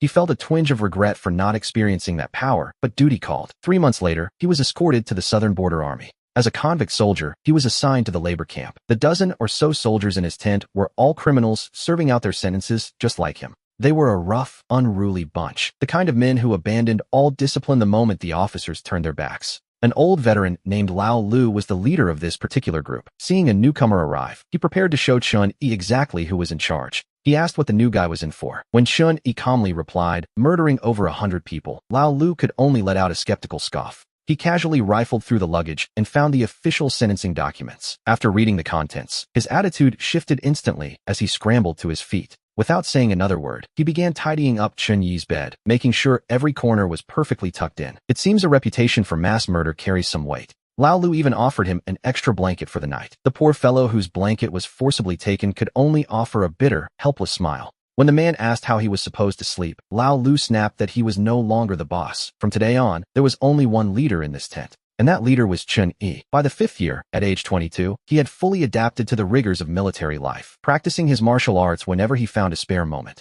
One day, while passing the recruit camp, we see him spot a man with a pockmarked face. Thanks to his photographic memory, he never forgets a face. He recognized the man instantly. He clearly remembered seeing him a year ago, which was quite a feat considering the circumstances. It was during a chaotic ambush by the Southern Border Army while they were on the march. To be honest, most people would have been too panicked to notice. He began watching the man's every move, noting details as small as when he bathed or ate. After 10 days of careful observation, he finally discovered something. After finishing his training, the pockmarked man volunteered for gunpowder storage duty. In that moment, Chun-Yi understood exactly what the man was planning. That night, under the cover of darkness, the spy dismissed the other guards and slipped into the gunpowder depot alone. A bold move, certainly. An explosion here would throw the front lines into total chaos. Without gunpowder, their firearms would be rendered completely useless. The enemy army would then face no resistance. The spy quickly fashioned a fuse, his hands steady as he prepared to sabotage the entire camp. After lighting it, he ran to a safe distance and crouched down, waiting for the blast. He stared at the depot, waiting and waiting, yet nothing happened.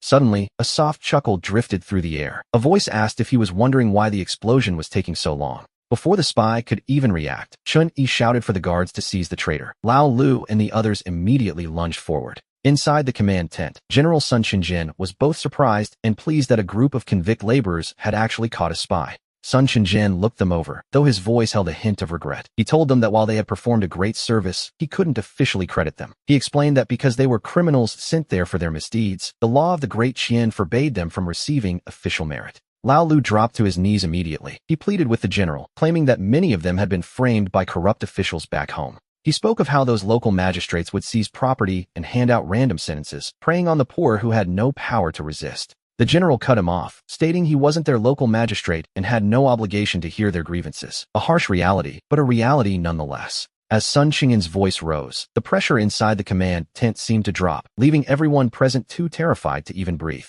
However, he told them not to feel mistreated. While he couldn't record their merit, he could still offer a reward, and with a wave of his hand, a lieutenant brought forward silver ingots. He offered them one each, asking if they wanted the reward. And here, the simulation pauses. It waits for a choice. 1. Take the money. 2. Refuse the reward out of loyalty to the country, claiming it is a citizen's duty. Or 3. Refuse the silver, but ask for something else. Since silver is useless in a simulation, the choice seems clear. Patriotism is hardly the priority here, so option 3, a sort of free-form choice that shapes the plot, is the most intriguing path. Perhaps there will be a pleasant surprise. He tells the general he doesn't want the silver, as such things are of little use to him. Sun Qingjin watches him with an amused smile and asks what he wants instead, to lead troops? But Chun-Yi knows nothing of war. He asks instead for elixirs to increase his cultivation. Sun Qingjin chuckles, curious now as to how he even recognized the spy. Realizing the general is suspicious, Chun-Yi decides that honesty is the best policy and explains he simply has an excellent memory. The general is skeptical, doubting anyone could remember trivial details like how many bites of porridge they took months ago.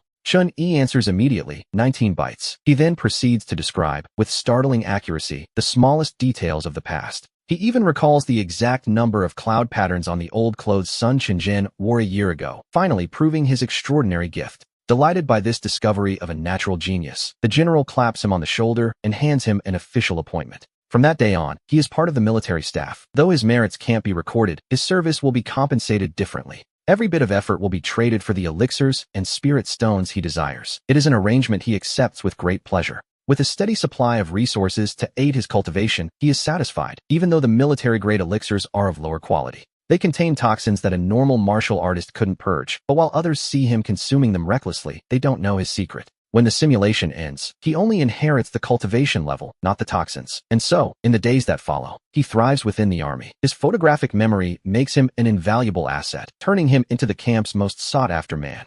Every day, officers from various camps line up just to seek his help with their problems, treating him like a powerful living database. He organizes every scrap of data and intelligence across the entire camp, essentially acting as a walking AI, which is quite impressive, really. Sun Qingjin is a man of his word. Since Chun-Yi is so useful, but his merits can't be recorded, the general simply showers him with rewards. Spirit stones, elixirs, spiritual tools, and wealth flow to him in a never-ending supply. Notably, Sun Qingjin never offers women as rewards. Unlike other commanders, he doesn't view them as spoils of war. We see Chun-Yi fiddling with spirit stones like walnuts, tossing them aside once the essence has been completely drained. He chews on elixirs meant to boost cultivation speed as if they were mere snacks, a luxury few could ever imagine. When he has a free moment, he browses the daily military reports, which serves as one of his few forms of entertainment. He hands out spiritual tools like toys, leading a crowd of soldiers to jokingly call him their benefactor. And so it goes. He has somehow turned a harsh military life into a comfortable vacation. By the 15th year, he is 32 years old.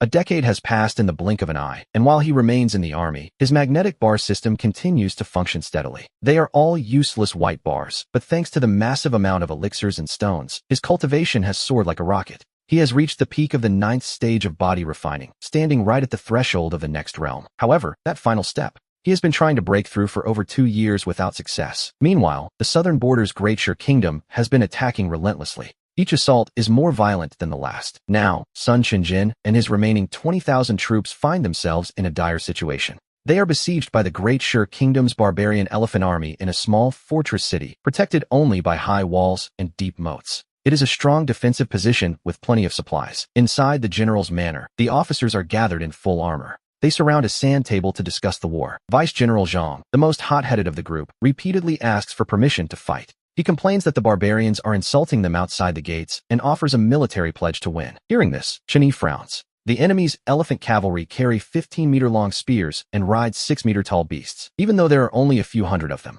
But that is enough to crush tens of thousands of our infantry. Have our soldiers not suffered enough at their hands already? As a heavy atmosphere of despair spreads through the room, we see Chun-Yi calmly waving his feather fan and offering a different perspective. He notes that the Xiong troops lingering under the walls have dwindled lately, and even those who come to shout insults look quite weary. The war beasts seem sluggish. He suspects these exotic creatures cannot adapt to the Central Plains climate and have likely fallen ill. Sun Qingjin adds a word of caution, suggesting this might be a trap to lure them out, as the Great Shur army is currently overextended. Their supply lines are stretched thin deep within Suzhou. As long as the garrison holds its ground, the enemy will eventually be forced to retreat. While they are busy discussing how to raid the enemy's grain routes, a soldier suddenly bursts in with an urgent report. The imperial court has issued a gold medal decree, ordering Commander Sun Qingjin to immediately lead the Suzhou border army out to battle. They are commanded to reclaim lost territory at once. As the soldier presents the crimson token, Sun Qingjin can only let out a heavy sigh. He takes it, noting that this is already the 10th gold medal, urging them into battle. Beside him, the vice general snorts in derision.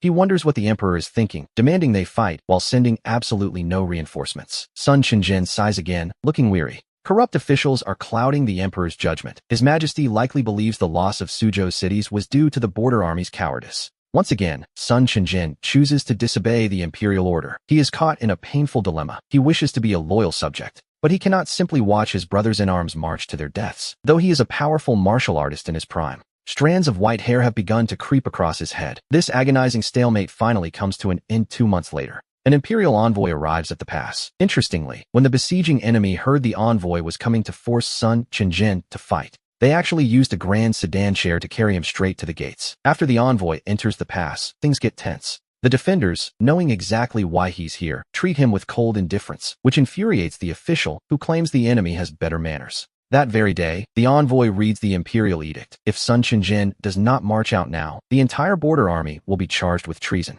As night falls, we find Chun-Yi in the study alongside Sun Qingjin's vice general and several of his most trusted confidants. Having been summoned, we see Sun Qingjin looking at the group with a complex gaze. After a long silence, he finally speaks of tomorrow. He plans to open the south gate and lead the elite troops himself, knowing the Great Shur army has offered a massive bounty for his head. As long as he appears, the enemy will surely swarm him, allowing the remaining soldiers and the townspeople to escape through the north gate. Vice General Li stands up in a fury, asking why the general remains loyal to an emperor who is essentially forcing him to die. He urges a rebellion, and the other confidants quickly agree, while Chun-Yi simply watches from the side without saying a word.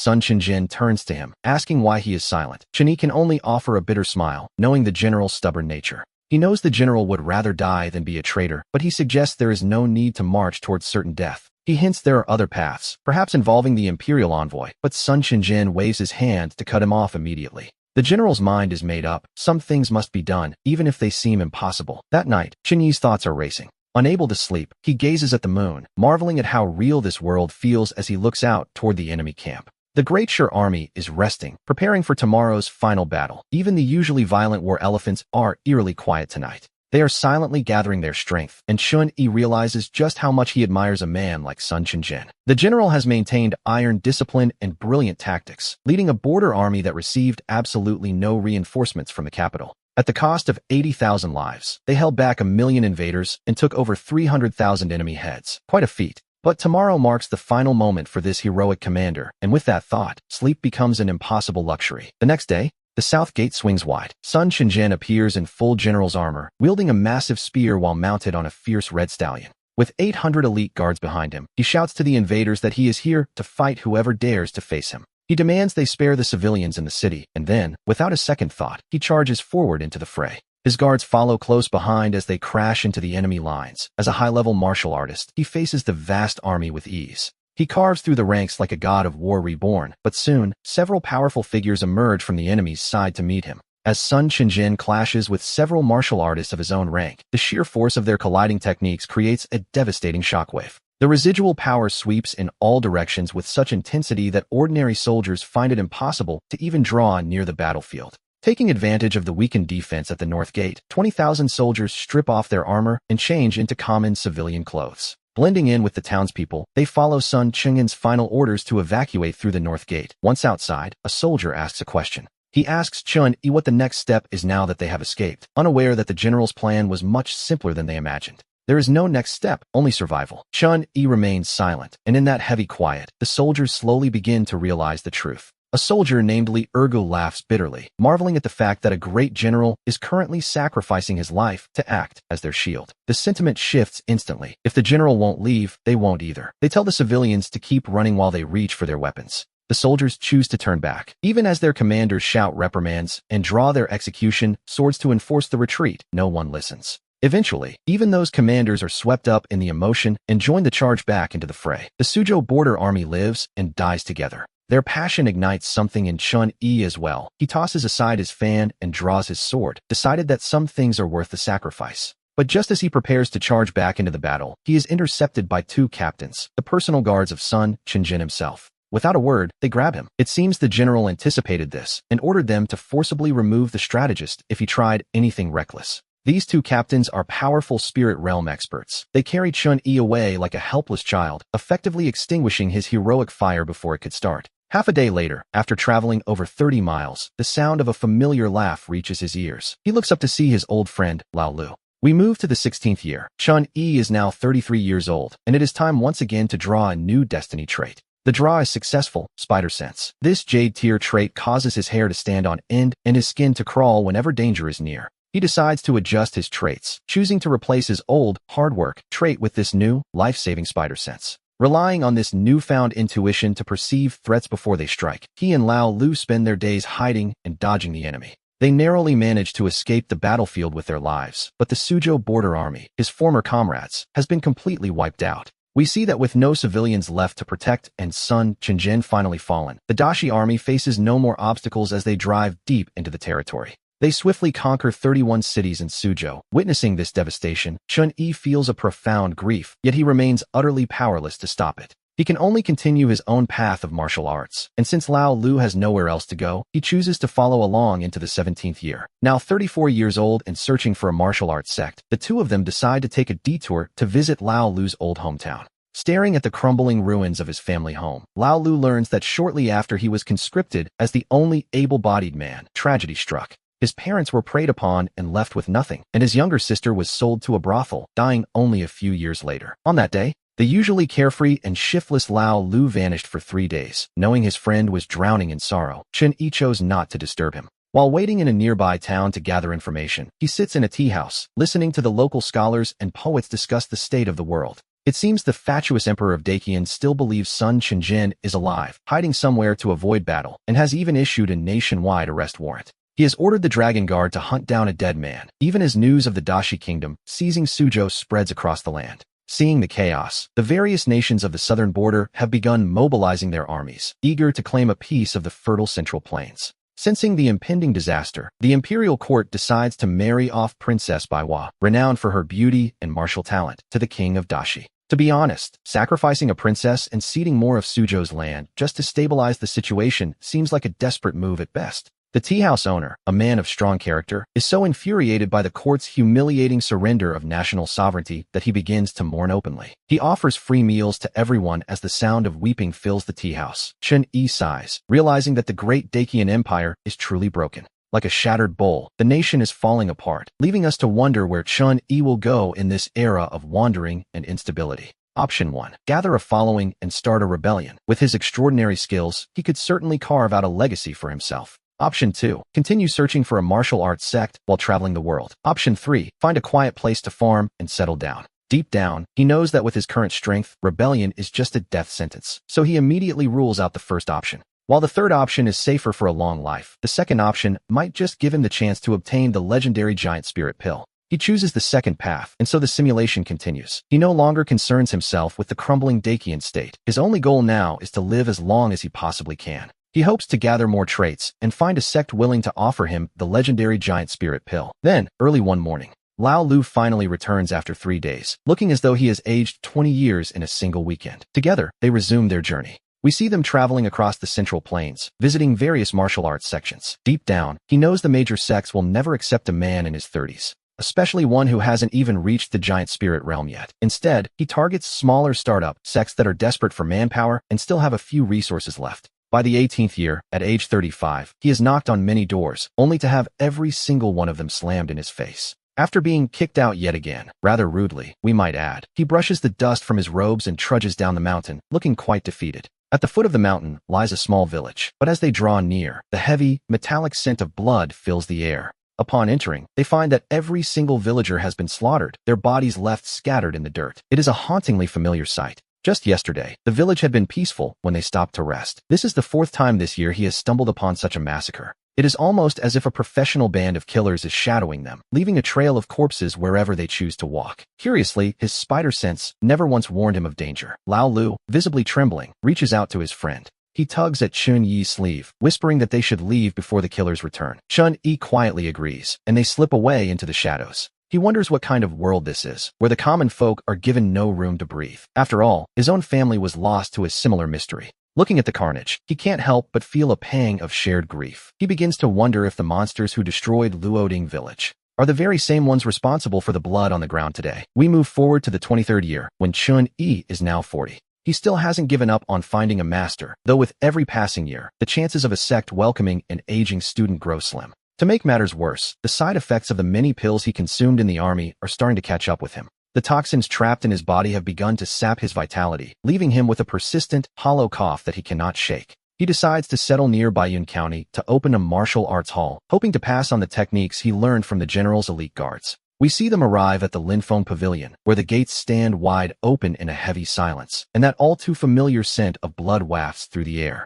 Upon closer inspection, every single disciple inside has been slaughtered. Overwhelmed with shock, Chun-Yi looks around, trying to make sense of the carnage. He feels as though these quiet mountains are hiding an endless, murderous intent. Suddenly, Lao Lu comes running out of a room, looking quite excited. He is clutching 2 blue pills in his hands. "Boss Chun, look, is this the giant spirit pill?" he asks, handing one over for inspection. Chun-Yi holds it up against the sunlight to check. It is indeed the legendary pill. Lao Lu is ecstatic, suggesting they each take one immediately. The old man never imagined he'd have a chance to reach the giant spirit realm in this lifetime. Lao Lu is a martial artist too, but his talent is limited. Like Chun-Yi, he has been stuck at the 9th stage of body refining for years. He has wandered for decades just for this pill. At this moment, Chun-Yi can no longer worry about the corpses surrounding them. He only wants to swallow the pill and break through. After consuming the giant spirit pill, he immediately begins his cultivation. Under the pill's influence, his connection to the essence of heaven and earth becomes incredibly sharp. As his internal energy circulates, his blood surges and the world's essence pours into his body. Finally, the breakthrough he sought is within reach.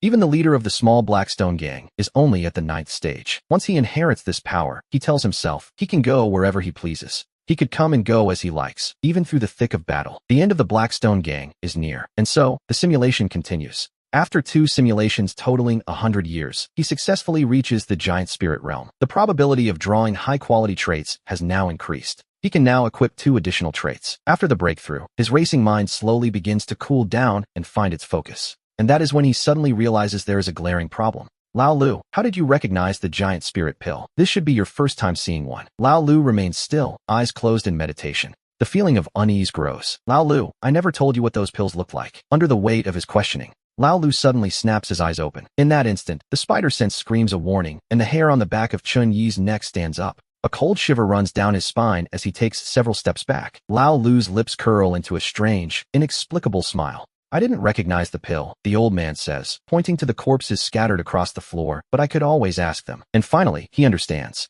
In utter disbelief, Chun-Yi asks if it was him who slaughtered the Linfeng Pavilion and those villages they passed. But how could he? How could he possibly possess such power? Lao Lu simply replies that he didn't have it before, not until 6 years ago. That was when he obtained this, a revelation that changes everything we thought we knew about the old man.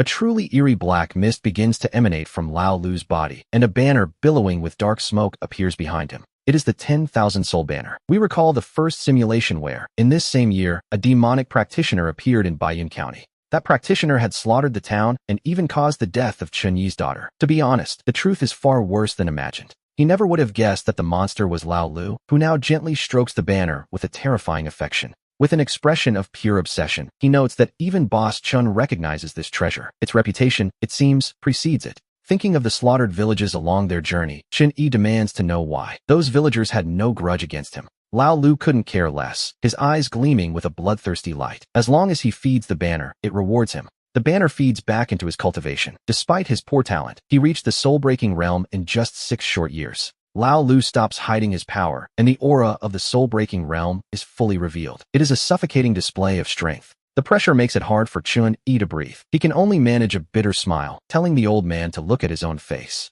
He warns him that the banner isn't helping him, it's using him. It's an evil thing. But as he speaks, the red light in Lao Lu's eyes fades. A flicker of clarity returns to the old man, but the banner suddenly shakes violently. The black mist comes alive, surging toward his face. It crawls into his eyes and nostrils. Once the darkness enters his body, Lao Lu seems to become an entirely different person. His voice becomes raspy, sounding like thousands of souls screaming in his throat. He asks if power doesn't always require a price. Chun-Yi asks if he is even Lao Lu anymore, calling him a truly terrifying creature. To the old man, that is exactly the point. He believes one must be feared to avoid being bullied. He rails against a world where the law-abiding are framed by officials. He speaks of his kind family being devoured by a mob, and then asks, what of the respected General Sun Chingon? He rants that even the general was hounded to death, so why should anyone care about the lives of villagers? To him, surviving and growing stronger is the only natural law. It is the only path that matters. Lao Lu begins to close in, step by step, until Chun-Yi is backed into a corner with nowhere left to run. Deep down, he wants to fight back, but under the suffocating suppression of the 10,000 soul banner, the energy within his body refuses to stir. He simply cannot mobilize his power. Lao Lu reaches out a hand, calling him Brother Chun and promising not to hurt him, recalling how Chun-Yi helped him in the camp. He claims to be a man who repays his debts, offering to share the power of his great treasure with him. A tempting offer, if it weren't so terrifying. But Chun-Yi's instincts are screaming at him. He knows, with absolute certainty, that the old man is lying through his teeth. In a desperate move, he pulls out a red iron pellet, one of the many spiritual items Sun Chingon had gifted him. It is known as a smoke cloud pearl. He slams the pearl against the ground with all his might, and instantly, a thick, heavy smoke begins to fill the entire Linfeng Pavilion. At the same time, a divine breeze emerges from the pearl and wraps around his feet, drastically increasing his speed as he attempts to vanish into the haze. He runs at full speed, hoping the smoke will blind Lao Lu. But the old man merely scoffs, asking if he truly thinks he can escape. Without even blinking, Lao Lu waves the 10,000 soul banner, and a dense black mist instantly floods the entire building, swallowing the smoke whole. Tendrils of darkness coil around Chun-Yi like snakes. No matter how he struggles, it is utterly futile. He can feel his very life force beginning to drain away. He is filled with a bitter unwillingness to die like this, but his strength is failing. And then, just as all seems lost, something happens. Several beams of sword light slash through the air from outside the pavilion, scattering the black mist. Chun-Yi falls heavily to the floor, free but broken. He is badly injured, unable to even crawl. A wave of intense exhaustion washes over him, making his eyelids feel as heavy as lead. Before losing consciousness, he catches a glimpse of a familiar figure. He remains in a coma for 7 days before finally regaining enough energy to wake up. We find him in a small wooden cabin nestled in the forest. The surrounding scenery is as beautiful as a painting, and the air is crisp and fresh. It is a truly soul-soothing place. He hears the voice of a woman nearby and realizes she must be the one who has been tending to his wounds. She is the one who pulled him back from the gates of death several times. He begins to offer his thanks to his benefactor, but stops mid-sentence. It is Su Linglong. She is overjoyed to see him awake, exclaiming with relief that her savior has finally returned to the land of the living.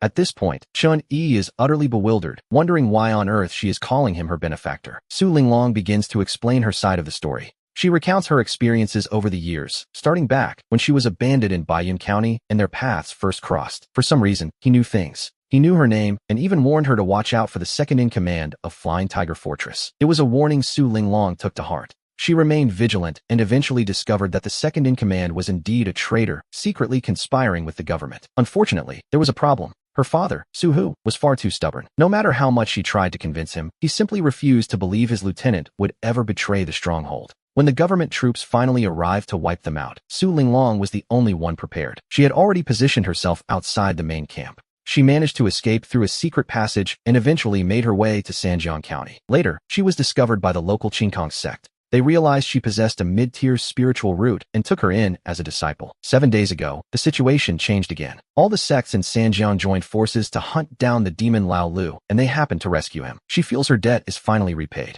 She asks what his plans are for the future. He is left with 3 choices: find a small town to open a martial arts school and fulfill his comrades' wishes. Second, continue traveling to seek out new opportunities. Or third, track down Lao Lu to seize that magnificent 10,000 soul banner for himself. He can't believe he ran into Su Linglong again. To be honest, it feels like the system is doing this on purpose. It was one thing in the simulations, but in reality, he has no desire to become deeply entangled with Su Linglong's complicated life. In previous simulations, he had already expressed a desire to fulfill his fallen comrades' last wishes. Besides, his current condition is quite poor. After the ordeal with Lao Lu and the banner, his body is in a fragile state. Continuing to wander the world would be nothing but a struggle. Retiring early might actually allow him to live a few years longer and collect more traits. And so, the simulation proceeds. He bids farewell to Su Linglong and settles in the nearby town of Maku. A month later, the Chinin Martial Arts Hall is officially established. After all, the techniques he plans to teach are the very ones Sun Chingan gave him years ago. By the 27th year of his life,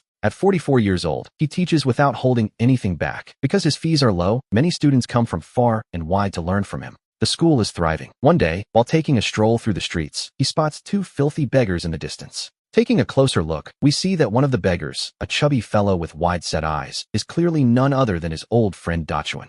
He never expected to see Dachuan here, much less the little girl by his side, who turns out to be his sister's daughter, Nan Nan. Chun-Yi urgently asks what happened, why they are here, and where his sister and brother-in-law are. Dachuan, however, was never the brightest. Overwhelmed by the rapid questions, Dachuan just scratches his head in confusion, but the clever Nan Nan steps in to explain the situation. It turns out, not long after Chun-Yi was conscripted, Shun Qingshan was framed as a murderer. He fought back with everything he had to resist the arrest. He managed to buy enough time for Chun-Yi's sister to escape. In her desperation, she could only entrust Nan Nan to Dachuan's care. She then ran deep into the alleys alone, taking one last look back before disappearing. Within moments, a group of pursuers followed her tracks. Though Dachuan is simple-minded, even he knew they couldn't stay in Baiyun County, so he fled with Nan Nan to keep her safe. They wandered all the way to Maku Town, and now that they've found him, we can say their days of suffering have finally come to an end. The two settle into the martial arts hall, but Chun-Yi's anger refuses to subside. He wonders why the magistrate was so obsessed with destroying Shun Qingshan. He decides that when his life is nearing its end, he will investigate the whole truth. In his 28th year,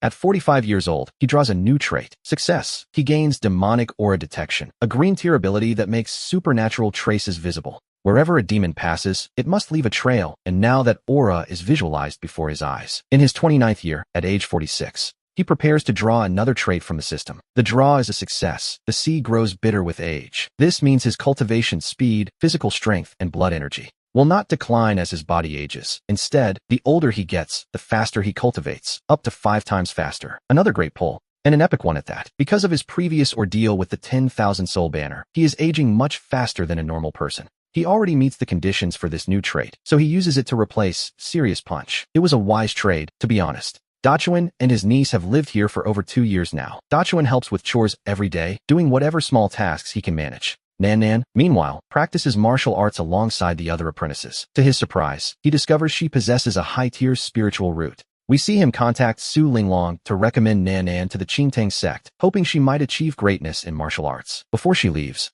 he gives Nan a formal name, Shin Siqing. She tells him to take care, noting that his cough has grown much worse over the last 2 years. She insists he take the medicinal soup Linglong sends and not to mind the bitterness. Even as she departs, Siqing can't stop worrying about him. In his 33rd year, at age 50, the bad news arrives. Though he is only 50, his physical functions resemble those of an 80-year-old. The good news, however, is that his seed grows bitter trait accelerates his cultivation even more. With enough effort, there will surely be a harvest. Under the dual effects of his unique traits, his martial arts realm has steadily improved over these passing years. He has recently broken through to the 3rd level of the Julin realm. In his 34th year, at age 51, he hears some troubling news. War has broken out in the south again. The stability of the southern border, once secured through a political marriage, is in turmoil once more. An empress who unified 100 southern nations has risen to power and begun a counter-offensive against the Central Plains. In his 38th year, at age 55, his health continues to decline. We can see this clearly because his cultivation speed is becoming faster and faster.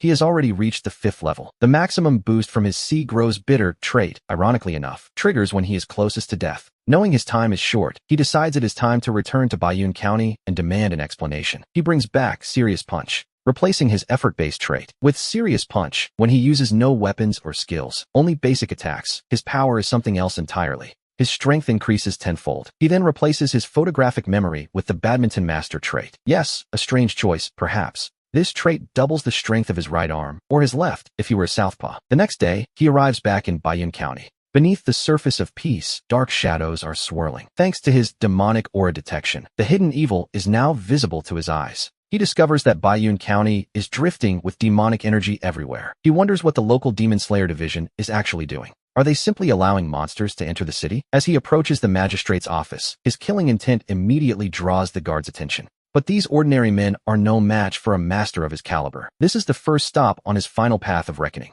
Can you feel the tension rising? Even among the constables and the head catcher of the yamen, there are martial artists waiting for him. The head catcher's cultivation is close to his own, holding his ground well, while constables fire crossbows from the shadows to distract him. The head catcher strikes with sudden force and disarms him, thinking victory is certain, unaware that basic attacks are actually his greatest strength. The man even relies on his armored plate, foolishly attempting to withstand a direct punch to the chest. With Badminton Master and Serious Punch stacked together, he delivers a blow 20 times more powerful than a normal strike. The head catcher is sent to meet his ancestors on the spot. To be honest, he never stood a chance. He doesn't recognize the new magistrate, but he certainly remembers the father. It seems the position was inherited, a family of well-connected bureaucrats. The previous gluttonous magistrate is dead, and his son has grown into the opposite extreme, a man of skin and bones. He asks about the old case involving Shin Qingshan. The magistrate doesn't remember him, but he remembers Qingshan very clearly. Years ago, Qingshan fought to the death and took the magistrate's father with him. This son, however, is a spineless coward. After 13 of his ribs are shattered, the magistrate finally confesses the truth. There are demons committing crimes in Baiyun County. The magistrate reclassified demon killings as human murders, but Qingshan noticed the discrepancies and kept investigating. That is why he had to be eliminated. He finds himself increasingly confused. Why would anyone cover for a demon? Because of Feng Yuqing. But before the name can even settle, the man himself arrives at the office. Just like years ago, he descends from the sky. With a flick of his fingers, 4 pillars of light shoot into the heavens. The entire magistrate's office is sealed by an array. A terrified constable asks what Chief Feng thinks he is doing. The guards are paralyzed with fear. Feng Yuqing is the top master of Baiyun County, with power beyond their comprehension. Capturing a man like Chun Yi shouldn't require such a massive array. Feng Yuqing simply sneers, saying there is someone to blame. He blames the magistrate for his loose tongue. A flash of white light streaks out, instantly piercing the magistrate's head. The constables descend into chaos, but the office is sealed. They cannot escape and are slaughtered one by Feng Yuqing. Soon, only he and Feng Yuqing remain. On Feng's face, dark, demonic veins begin to surface, revealing his true nature. Staring at the demonic transformation of Feng Yuqing, we see that the chief still remembers him, even though Chun Yi is now well into his old age. Knowing his life is nearing its end, and that he is no match for this monster, he calmly sits on the steps, wondering how the head of the demon-slaying division could actually be a protector for the demons. Seeing that he has no intention of resisting, Feng Yuqing isn't in any particular hurry to strike. He explains that if demons cause trouble for too long, the imperial court blames the local division, but those beasts simply cannot survive without eating people. It makes them restless, so he came up with a plan: reclassify demon killings as human murders to keep the peace. To be honest, it was a cold, calculated logic. He would simply frame a few unlucky souls, and the problem was solved. But what could the demon race possibly offer him in exchange? The answer is simple: power. Feng Yuqing's voice suddenly shifts, sounding like thousands of people screaming at once as he admits that, like Qin Yi, he was born with low-grade potential. He speaks of how difficult it is for those with poor talent to practice martial arts, but the demons can refine blood demon pills to help him break his natural limits. Perhaps because they share the same humble beginnings, Feng Yuqing is willing to say a few more words, telling Qin Yi not to blame him for what comes next. In a world where martial arts are supreme, he claims he'd be nothing but meat on a chopping block if he didn't do this. Qin Yi simply raises a middle finger in silent defiance. He silently tells him they will fight again in the next life. And with that, the simulation ends. The evaluation is in photographic memory and the act star. The soul is shaken and the empire is restless, carrying old dreams under a setting sun. His white hair shines through the darkness of the night. Congratulations are in order as we see the rewards. First, 39 years of travel memories are now his to keep. Second, he gains the cultivation of the 5th level of the Bell Realm. Third, he receives 39 traits, including photographic memory, and the older, the better. Fourth, he masters his grandfather's Zhenyang art, reaches proficiency in the heart-hunting internal art, and masters the burning cloud hand technique. He also gains mastery of the Shun family spear. The system rewards are credited to him instantly, filling him with newfound strength. A new guided mission appears while the simulation is on cooldown for 1 year. He is given a choice to move forward.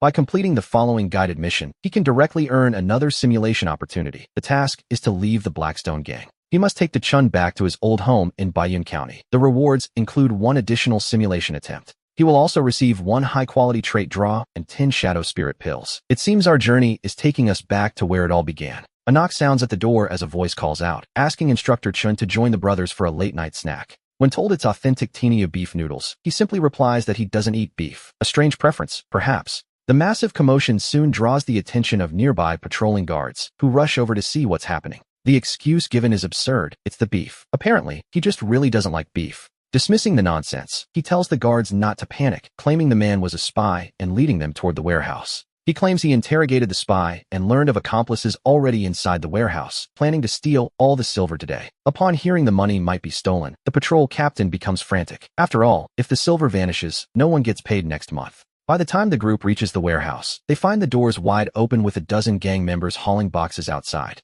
Seeing this scene, the patrol captain loses his temper instantly, convinced he has caught the thieves red-handed. He brands them spies and orders a man named Guzi to notify the sect leader while the rest prepare to slaughter the traitors. The confused workers look around, explaining they were only bringing out old archives and books to dry in the sun. They were merely trying to prevent mold, but before they can finish the explanation, the patrol's blades are already at their throats. The warehouse manager roars in anger and begins trading blows with the patrol captain. While they are busy fighting, we see our protagonist move. He strolls casually into the warehouse, grabbing a piece of cloth to fashion a makeshift sack for his loot. He begins stuffing the shelves gold and jewels inside, knowing this wealth was squeezed from the blood and sweat of the poor. He decides to act on behalf of heaven, ensuring this wealth, taken from the people, finally returns to the people, or at least to him. Outside, the 4th master arrives at the warehouse gates with a crowd, finding the manager and the patrol captain locked in a deadly struggle. Watching them fight to the death, his simple mind struggles to process the chaos unfolding before him. As both sides shout their conflicting stories, he has a sudden stroke of genius and tells them all to shut up. Claiming no one can fool Shirlausi, he decides that if he kills everyone present, the problem will simply disappear. The patrol captain roars that Shirlausi is a complete fool, while the warehouse manager looks like he's finally lost all hope. Joining the Blackstone gang was clearly a stroke of terrible luck. He decides to just let them fight it out. It's a classic case of dog eat dog until something unexpected catches our protagonist's eye. He spots a mask that looks hauntingly familiar. It's stark white with a black flame pattern etched right between the eyes. Isn't this the very same mask worn by the group that slaughtered Luoding village? Meanwhile, outside, Shirlausi has finished off both groups. He boasts that no one can fool him, just as our protagonist approaches and asks if he recognizes the mask. He shakes the mask in front of him, but Shirlausi only spares it a glance before his eyes lock onto the heavy sack of loot. Instructor Chun. He demands to know what this means. Even as the 4th master, he only dares to steal a little at a time. How could Chin take so much? Seeing such blatant stupidity, he can't help but laugh. Honestly, this man's IQ wouldn't even earn him a seat at the table with Dachuan. The Blackstone lackeys raise their clubs, shouting for him to drop the wealth they worked so hard to squeeze out of others. Tired of the noise, he reveals his soul-destroying realm cultivation, letting a surge of powerful spiritual energy erupt that leaves them terrified. They don't even have the courage to resist. With a casual strike, he cuts them all down before asking again if he recognizes the mask. Realizing he is no match for him, Laosi adopts an expression of absolute sincerity. Big Brother Chun, I really don't know this mask. Could you ask me about something I actually recognize? I promise I won't lie. Well, then he's useless. He decides it's time for Laosi to go. It seems if he wants to learn the origin of this mask, he'll have to find the sect leader, San. On his way, more reckless gang members try to block his path. He simply keeps his hands in his pockets, walking as if they don't exist. When San sees the spiritual energy radiating from him, any thought of resistance vanishes instantly. Wait, Hero-chun. If you'd said you were in the soul-destroying realm, you could have taken anything. I'd even give you my position as sect leader. He claims he'd even work as his laborer, wondering why it had to come to this. Our protagonist simply asks if he recognizes the mask. San starts nodding vigorously before even seeing the object, but once he gets a clear look, he freezes in pure shock. He asks if San has worn it, or if he knows who did and where. San can only stammer, sweat pouring down his face. After a long silence, under the crushing pressure of death, San's mind finally kicks into gear and he remembers. He explains that on the day they floated downstream, there was another person, and that person was wearing this very mask. The mask was nearly indestructible, seemingly made of spiritual energy, so he kept it. As for the man, he was cremated. Just like that, the lead goes cold. Our protagonist is momentarily consumed by rage. He gathers his spiritual energy, ready to deliver a serious blow to San, when the man screams out another clue. San bellows that the man was over 6 feet tall with thick joints, clearly a martial artist, and his fatal wound was right in the chest. Suddenly, hearing the splash of water, he realizes that San has vanished. In just that brief moment, the man made his move. He has already swum to the middle of the river. His skills in the water are truly no joke. Chani, you just wait. While San is still shouting threats, our protagonist is already mourning for him. Thanks to his special vision, he can clearly see a dark aura. Something is moving rapidly toward the sect leader. It seems the river demon decided not to wait for a formal offering and is taking its own meal. By the time he snaps back to reality, the sun is fully up. He picks up Dachuan, and they enjoy a delicious meal of mutton buns. Paired with 2 bowls of soy milk, it's a truly wonderful morning. Afterward, they change into clean clothes and set off for Bayun County. 3 days later, he and Dachuan reach the borders of Bayun. As they cross a mountain ridge, they run into an old acquaintance. It's that familiar, barrel-shaped woman again. This mountain is mine. This tree is mine, she shouts. If you want to pass, you must pay the toll. Seeing that she still can't even get her opening lines right, he can't help but laugh. He asks why it's her again, but Su Linglong is confused, wondering why he said again. Not wanting to waste words, he simply releases his spiritual energy. With the power of the soul-destroying realm on display, the path is cleared instantly. These bandits know when to quit and immediately drop to their knees for mercy. He has no interest in dealing with them. After all, the authorities will be coming to wipe them out soon anyway. But then, he spots something strange. The leader pointed to a random bystander and told him to come over. Terrified by the man's imposing presence, the poor soul trembled as he approached, stammering out a nervous, "Great hero, what do you need from me?"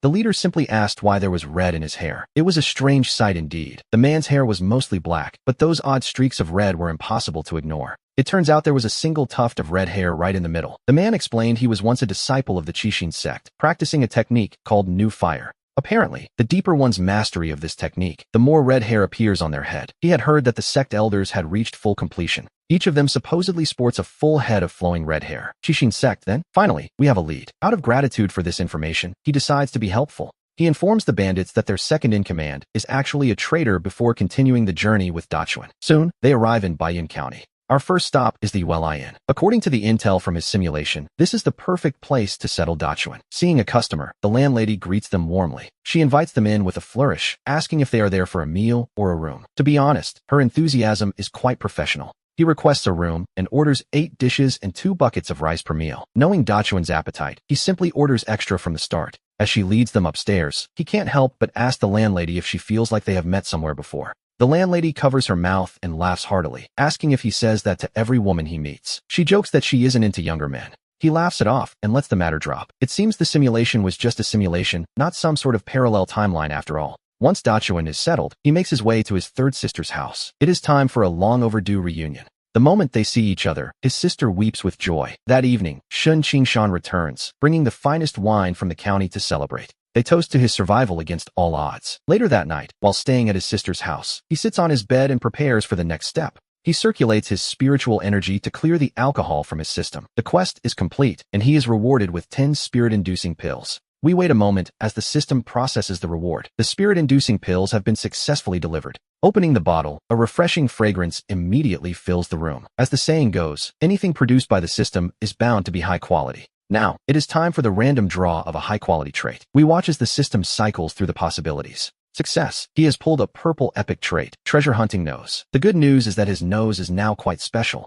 He can now smell the scent of great treasures within a certain range. The bad news. If it isn't a top-tier treasure, he won't smell a thing. It truly is a top-tier trait. With this, he can finally track down the myriad soul banner. What? You say that thing is an evil artifact? Well, details. He tells himself that if others see the banner as evil, it is simply because their cultivation is too low. Still, remembering old Lu's tragic fate, he decides he won't go looking for the myriad soul banner in person just yet. He will test the waters in the simulation first. With the quest complete, the simulator's cooldown resets, and we watch as a new simulation begins. He selects his starting traits, photographic memory, the treasure hunting nose, and a first-tier bone structure. He adds effort rewards, spider sense, and demon aura, having finally broken free from the shackles of the Blackstone gang. He personally sent them to the afterlife. After the tragedy at Luoding village, he and Dachuan finally arrive in Bayun County. After paying for 10 years of Dachuan's living expenses, he settles in at his sister's house. It is the first year, and he is 18. The time has come for the random trait draw. Success. He pulls a white tier trait called Brother Kuan. Apparently, when he uses skills like singing, dancing, or rapping, any observer will be deeply captivated by his personal charm. The system asks if he wants to adjust his traits. Well, that is certainly unique. He even sees a soul-dancing fusion agent, but he declines without hesitation. The next morning, he rises early and passes the study.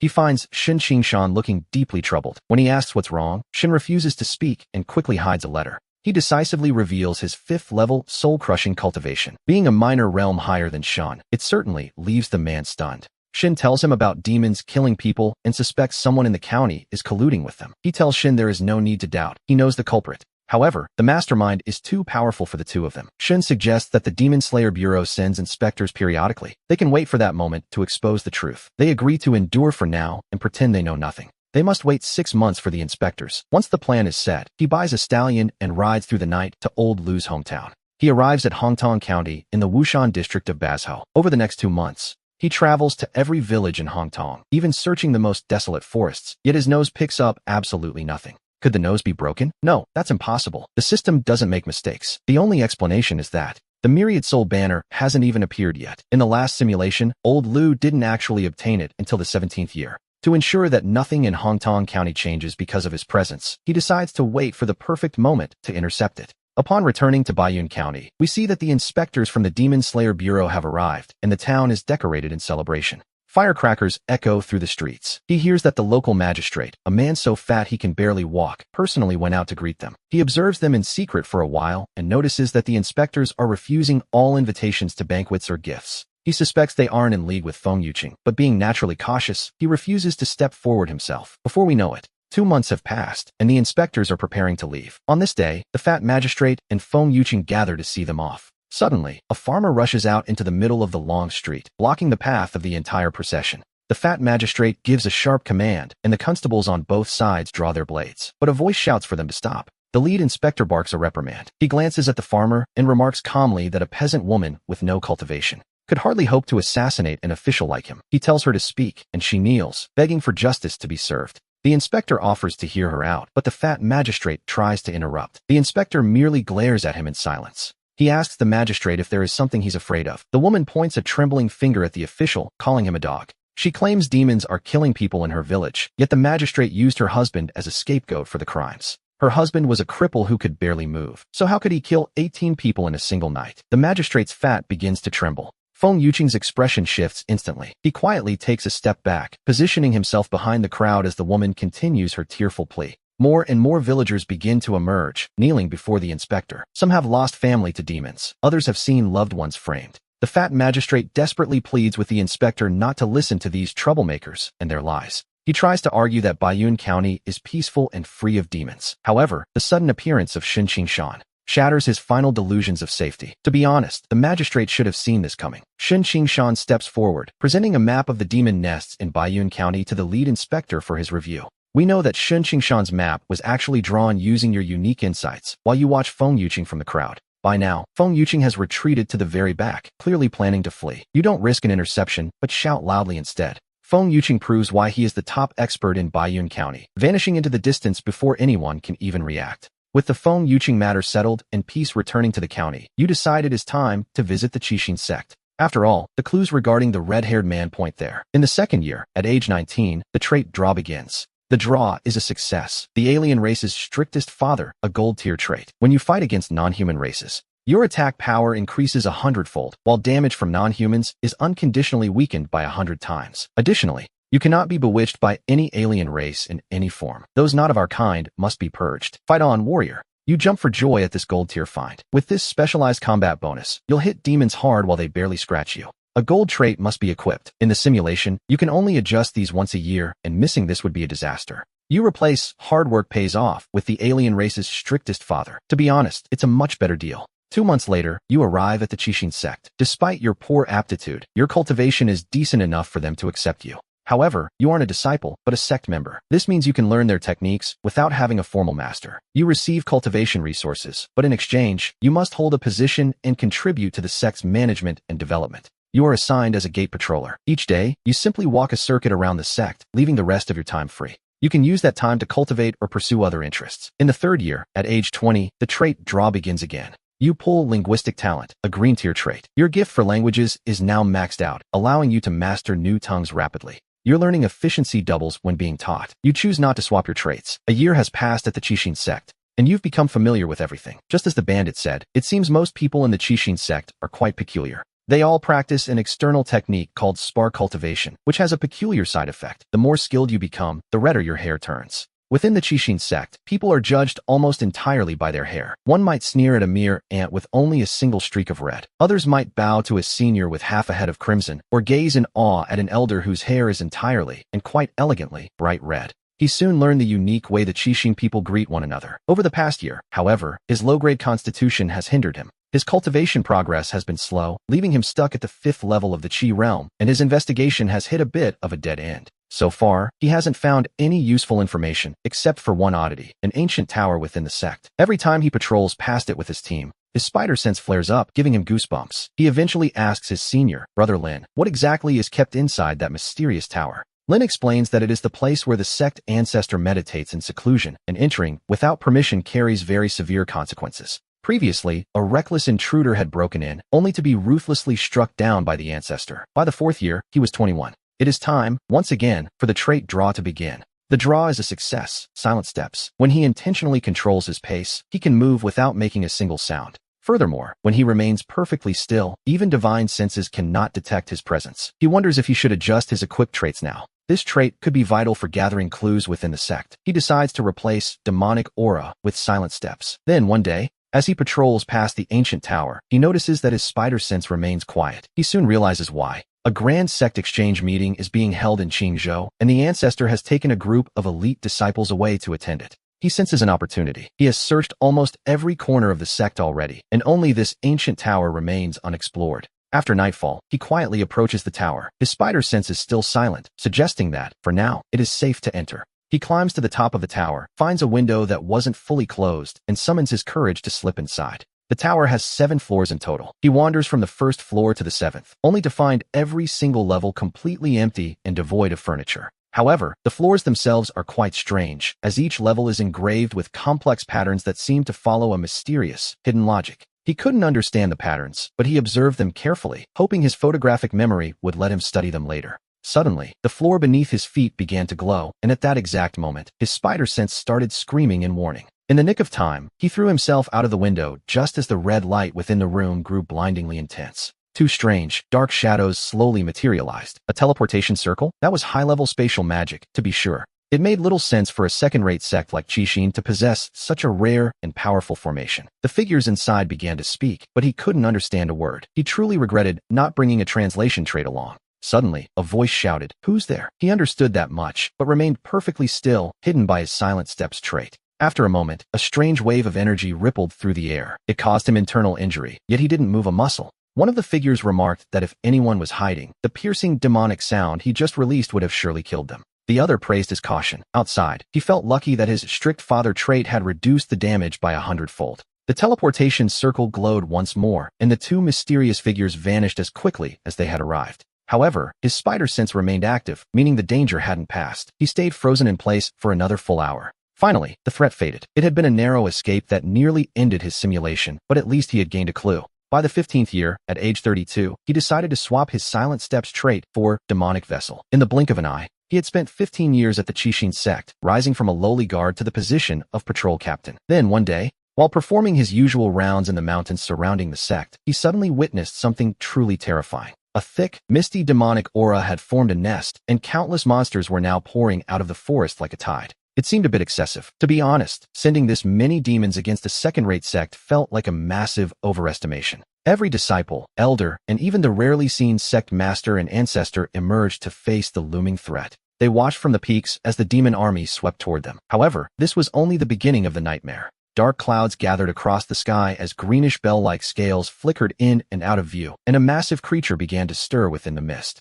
Accompanied by the dull roar of thunder, the beast's head emerged from the clouds. It was the Azure Dragon, a sacred beast of the demon clan. Good heavens! The sect master wondered what divine law the Qixin sect had broken to attract such a powerhouse. In that moment, even the strongest among them lost their will to fight. He knelt on the ground in utter despair, realizing the Qixin sect was finished. He knew he couldn't stay here to be buried with the rest. While others might have been trapped, he still had a chance thanks to his legendary trait, Strict Father of the Winged Race, which began to activate. His damage against the winged race increased 100-fold, while any damage they dealt to him was weakened by that same staggering amount. He fought his way through the chaos toward the back of the mountain, where he spotted Elder Enro of the Pavilion of Cultivation in the distance. The elder was being attacked by a pig demon and was sent flying by a brutal hit, yet he refused to let go of the chest in his arms. It didn't take a genius to realize that chest contained something precious. Seeing the elder in danger, he stepped in as his Strict Father trait surged again. With a 100-fold increase in power, a single punch sent that thick-skinned pig demon straight to the afterlife. To be honest, it wasn't even a fair fight.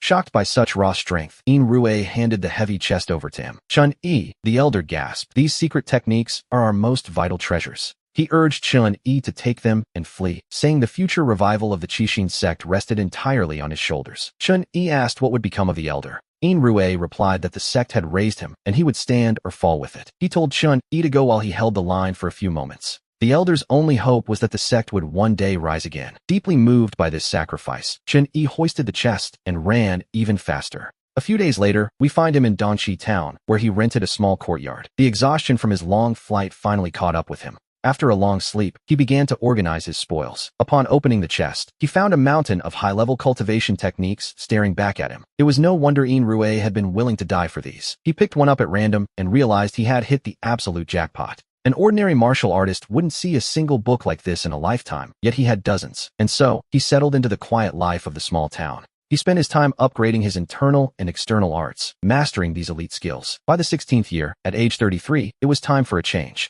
He drew a new trait, and luck was on his side once more. He successfully obtained the epic tier trait, the one and only true prophet. This new power allowed him to designate one target per day to verify if they were good or evil and decide whether to adjust their traits. He chose to replace his spider sense with the one and only true prophet and swapped demonic aura for dragon and phoenix play. Since the year was looking quiet, he decided to enjoy himself for a while, but only for this year. Next year, it would be time for serious business. The 17th year would be the moment to obtain the Myriad Soul Banner. For now, he spent his days diligently studying cultivation techniques. His nights were spent mastering combat skills, making for a very full life. He replaced his external arts with the New Face Mystic Art and his internal arts with the Pure Yang Shadow Spirit Mystic Art. Both were high-level fire tribute techniques, and they allowed his progress to skyrocket. His cultivation realm soared. But as we know, happy days are always short-lived, and the one-year deadline was arriving tomorrow. He planned to indulge himself one last time tonight. On his way to the Spring Fragrance Pavilion, he spotted two figures in the distance. They were blocking his path. One cried out, "Brother Gao, the princess has been poisoned. If the toxin isn't neutralized tonight, she won't survive." To cure this specific poison, one had to channel essence into her body. But, the man lamented, "You and I are both eunuchs." They decided they had to snatch someone, and luckily, a man was nearby. Chun-Yi had already turned to leave, but those words made him freeze. He wondered if that nearby man could possibly be him. He looked up, and a short man had already appeared just 5 paces in front of him. The man chuckled and confirmed that yes, he was indeed the one. Chun-Yi tried to run, but he was snatched up and tossed over the man's shoulder. The stranger's strength was immense. Even at level 108, Chun-Yi couldn't resist. He could only watch as the scenery blurred past him. Before he knew it, they had left the town and arrived at a mountain cave. He peered inside, unsure of what to expect. There, he saw a sight he would never forget. The cave was dimly lit, and upon a stone platform in the center lay a woman. As he drew closer, he saw she was dressed in dragon robes. It was immediately clear that she was a person of extraordinary status. He was instantly captivated, not because he was a lecher, mind you, but because she was truly breathtaking. He had heard the situation. "We need your help," the man said. "Afterward, you must act as if today never happened." Chun-Yi realized with a shock that she was the princess. The short man confirmed she was the real deal, then sneered. "As for whether you'll live, you certainly won't if you refuse to lend a hand." The guard warned him that if he refused, he would die right now. "Enough talk," he snapped. "You have the time it takes for an incense stick to burn. Old AI, let's go." With that, the two men turned and left. Chun-Yi didn't hesitate for a second. He took a deep breath and strode into the mountain cave. As Chun-Yi entered, their eyes met in the dim light. The atmosphere was, to be honest, a bit awkward until she finally broke the silence. She began to tell her story. Her name was Li Linghua, known as the Princess of 100 Flowers, and she explained why she was in this place. It turns out she was on her way to the Great Shur Kingdom in the southern border for an arranged political marriage when she passed through this area. The trouble started this morning. She had no desire to marry the king of Great Shur, a man described as old, fat, and ugly, so she took action. She used a small trick during the journey to escape from the wedding procession. Unfortunately, her freedom was destined to be short-lived. The Emperor of Great Qian had assigned 2 personal bodyguards to her, both of whom were elite masters of the spirit concentration realm. Despite her efforts to flee from her father's arrangements and the king of Great Shur, those high-level experts were simply too fast for her. She was eventually cornered. Being a woman of fierce character, she refused to submit, and, seeing a poisonous heartbreaking grass nearby, she swallowed it without a moment's hesitation. However, she had misidentified the plant. It wasn't poison, but a potent aphrodisiac called love talk. The rest of the story, as we can imagine, was easy to piece together. Princess Linghua looked at Chun-Yi, wanting to say something, but she hesitated. But Chun-Yi guessed what was on her mind. "Do you want me to take you away?" he asked. At those words, a glimmer of hope flashed in her eyes. "Princess, we're coming in," the short guard announced as he entered. He glanced at Linghua to ensure she was safe and recovered. Then, without warning, he threw a powerful punch directly at Chun-Yi. But in a sudden move, Princess Linghua stepped in. She resolutely shielded Chun-Yi with her own body. The guard growled that the royal honor was at stake, and they couldn't leave witnesses behind. "This boy cannot be allowed to live," he insisted. But Linghua stepped forward, an aura of imperial majesty radiating from her presence. "Royal honor? How laughable," she retorted. "What honor is left for a royalty that trades women for peace?" The tall guard could only sigh. He bowed his head and argued that this wasn't the time for politics. If this scandal got out, her reputation in the southern border would be ruined. "Scandal? What scandal?" she challenged. "Chun-Yi and I are simply 2 people in love," which, naturally, was a bold claim to make on the spot. We see a complete transformation in Princess Linghua. Her imperial aura is now fully unleashed, a far cry from the fragile woman she was moments ago. Ultimately, the princess managed to protect Chun-Yi with her authority, but the political marriage had to proceed. As they parted, her eyes were filled with tears. It seemed as though she had truly fallen for him, and as they said their goodbyes, neither knew when they might meet again. He whispered to himself that it wouldn't be long. For him, the next simulation would bring them together, but for the princess, it felt like a lifetime away. In the 17th year, at age 34, he replaced his roaming dragon skill with demonic chi. Our protagonist was preparing for a change. He then swapped his true prophecy for spider sense, finally reaching the critical turning point of this current life. He arrived near the graves of old Lu's family, where from a distance, he could see old Lu kneeling before a tombstone, weeping in mourning. As the man cried, the grave suddenly exploded, and a black banner wrapped in dark mist came flying out of the earth. The 10,000-soul banner descended as thick black fog rose up, accompanied by a series of piercing, chilling laughs. Within that dark mist, a face began to emerge, though its features remained blurred and indistinct. It spoke to old Lu, asking if he hungered for power. The answer, of course, was a desperate yes. Old Lu cried out that he wanted power to shatter the injustice and darkness of this world. He wanted those who bullied him to feel true fear. The entity called him a true warrior and invited him to step forward. It urged him to seize this power from the abyss and nightmares, even if it might require a small, insignificant price. But what was a price to a man like him? Old Lu looked half mad, clearly already under the spell of the 10,000-soul banner. This destiny was too heavy for old Lu to handle, so Chun-Yi stepped in. Seeing old Lu was useless, the banner flew toward our hero instead. It asked if he craved power, its voice vibrating through his very soul with a powerful, hypnotic charm. However, there was a catch. Because he possessed the strictest father of foreign races trait, he was immune to all foreign enchantments. And the banner, well, it wasn't human. Since it counted as a foreign entity, the charm failed. Sensing something was wrong, the banner intensified its influence, calling him friend once more. It asked if he desired to break the world's darkness, but Chun-Yi simply reached out and grabbed the physical banner, cutting the nonsense short. Chun-Yi looked at the entity and asked if it was the 10,000-soul banner, before immediately unleashing a relentless barrage of strikes upon it. He mocked it as a counterfeit product. Yet, even though the banner seemed broken, the black mist didn't dissipate, a stubborn nuisance, to be sure. He complained about the state of the clean black banner he'd just found, wondering why it had no physical form if it truly was the legendary artifact. The spirit snapped back, explaining it was an immortal chi spirit. Even without a physical body, it could exist, though it would grow increasingly weak. It admitted it needed to find a sucker, pardon me, a fated person, to help it, and so, after a rather friendly exchange of words, our hero gained a basic understanding of the situation. The creature was indeed just a spirit, having long ago lost its original physical vessel. However, it could possess any object, and the closer that object's form and quality were to its original body, the more of its true, devastating power it would be able to unleash upon the world. And so, the two of them reached a strategic partnership. The goal wasn't murder, of course, but the slaying of demons, starting from that very day. He vowed to exorcise evil and capture the world's vengeful spirits, leading us eventually to the remote Laogo village in Tongtong County. There, we see a group of villagers praying to a mountain god, pushing a young girl of 5 or 6 years old toward a statue. The statue had a hideous, distorted face, hardly the look of a benevolent deity, when suddenly,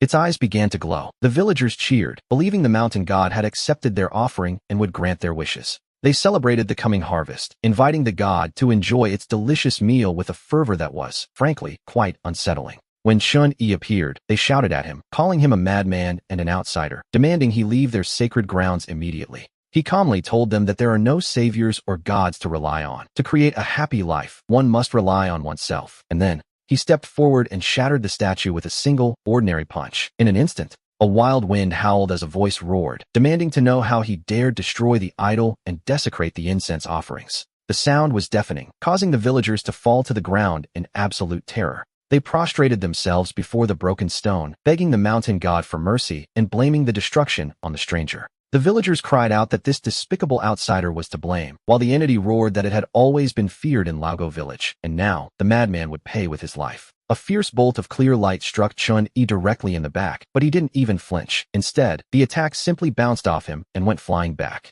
Refusing to believe its eyes, the light launched a relentless, 360-degree assault from every possible angle, hitting him with the supposed fury of a stern patriarch. Under the effect of his hundredfold weakening, such an attack was no different from a mild itch, and frankly, he had grown tired of the game. Looking at the creature wearing a ridiculous, mismatched hat, he called it a piece of trash, asking if it could do anything other than cover him in its own spit. The wolf demon exerted every ounce of its strength, but seeing that it had only managed a tiny scratch on his foot, it was consumed by a mixture of shame and rage. It became so overwhelmed that it literally forgot to breathe and dropped dead on the spot. Seeing this, the villagers gasped, believing a true immortal had descended. The villagers immediately turned and began bowing to him without end, leaving Chun-Yi utterly speechless at their ignorance as he gave them a final warning. He forbade them from continuing their human sacrifices and left the village, wondering why his cultivation hadn't increased at all despite the kill. The spirit inside the banner scoffed, asking him if he really expected such a massive leap in power to happen that quickly. The 10,000-soul banner began to tempt him again, urging him to kill them all, but of course, such whispers were useless against his golden traits. By the 18th year, at age 35, he traveled with the banner to track down demonic artifacts and purge the world of evil spirits. Because the artifact could sense the strength of his enemies, he managed to avoid any major disasters, keeping his journey relatively smooth. As the number of souls within the banner grew, the efficiency of the power it fed back to him increased, and so we reached the 20th year. At age 37, his constant practice of the Xinyan mysterious art caused more and more of his hair to turn a vibrant shade of crimson. He now possessed a flowing head of red hair, and combined with his reputation for slaying demons, his name began to spread throughout the land. Some busybodies even gave him a nickname, the Red-Haired Demon Slayer, or simply Red Hair. 2 years later, at age 39, his martial realm reached the 12th level of the giant spirit stage, but his low-tier bone structure was finally starting to limit his progress. He found himself unable to break through to the soul-urging realm, a stage that required a level of spiritual manipulation he hadn't yet mastered. The 10,000-soul banner saw its chance, claiming this was its area of expertise as it tempted him with a soul infusion formation. The banner claimed that if he gathered 10,000 souls, it could perform a body infusion to break through the soul-urging bottleneck. However, after a brief exchange with his affectionate fists, the 10,000-soul banner reconsidered and lowered the requirement to just 300 demon souls. It suggested that if he found a medium-tier spiritual vessel for it, the great soul infusion formation could finally be activated. And so, we reached the 20th year. At age 45, we see him drawing a new trait. As his martial realm had grown, the green and purple light points in the pool had significantly increased. Yet, they continued to swirl at a high speed, making them incredibly difficult to capture. The draw was a success, flash of inspiration. This trait would occasionally cause a spark of genius to flicker within his mind. It might provide a brilliant idea or a sudden burst of comprehension, though one can only hope it isn't a terrible idea instead. He considered whether to equip it. It was essentially a low-tier version of an intelligence boost. Useful, to be sure, but not transformative.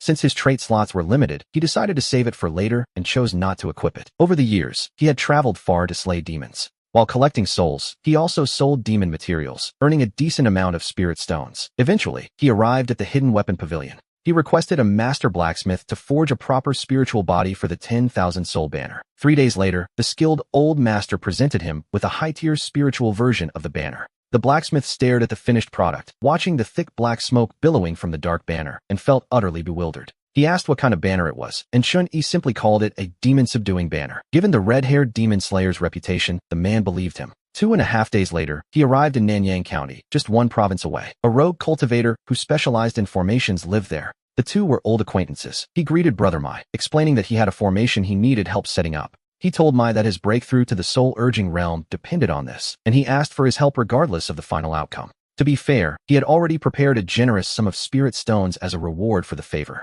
Mai waved it off, asking why Brother Chun would even mention payment for such a simple task. He asked for the blueprints, promising to set the formation immediately after a quick review. Chun-Yi then produced the soul infusion diagram. The diagram for this formation appeared incredibly complex, at least to an outsider like him. It was utterly incomprehensible. To Chun-Yi, the blueprints might as well have been written in an alien language, and as Mai took one look, his calm demeanor instantly vanished. Mai cleared his throat and suggested they actually discuss that payment after all. Clearly, this was no simple favor. A few days later, after numerous attempts and frustrating failures, Mai emerged looking less like a cultivator and more like an exhausted construction worker. He climbed out of the formation trenches Chun-Yi had helped dig, announcing that the system was finally running and the circuits were fully lit. The energy consumption was stable, there were no explosions, and the lights hadn't flickered out. The functional tests were, miraculously, a success. Watching him, Chun-Yi felt the man reminded him of his past life as a programmer. One could only hope this formation didn't have any hidden bugs. Once the setup was complete, he handed over the reward. Mai took his leave immediately, showing no desire to pry into Chun-Yi's secrets. As anyone who travels the world knows, a lack of boundaries is a quick way to end up dead. And so, the breakthrough began.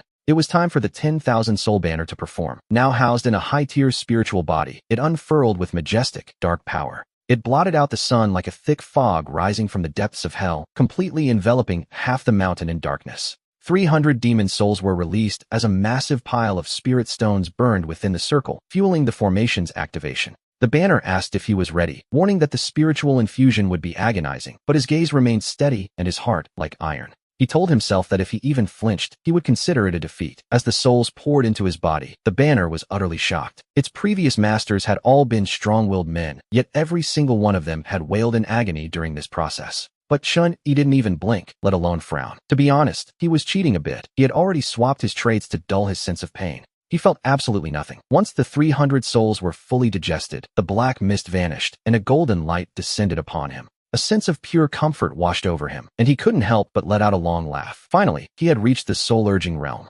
Entering the soul-urging realm was a joyous occasion, certainly, but we must remember this is only one step on the long path of cultivation. There were still many mountains left for him to climb, and for a man of mediocre talent, the ascent would only become more difficult. At this point, we can't help but notice that Chun-Yi's journey is starting to feel quite a bit like a classic tale of a mortal's ascent to immortality. It was now the 29th year, and at 46 years old, it was time for him to draw a new trait. The draw was a success, granting him Ancient Mortal. This meant that if he possessed only low-tier roots and lacked a special constitution, or if he hadn't reshaped his body with heavenly treasures, his comprehension of divine abilities would no longer be restricted by the laws of heaven and earth. Furthermore, the power of his divine abilities would increase tenfold. In this world of cultivation, all worldly debts and grudges eventually fade into nothingness. He was destined to be ordinary, yet far from mediocre. He chose to equip this legendary trait immediately, as it perfectly suited his current situation. Naturally, he put it to use. As his strength grew, the scattered low-level demons of the great Qin Empire no longer interested him in the slightest.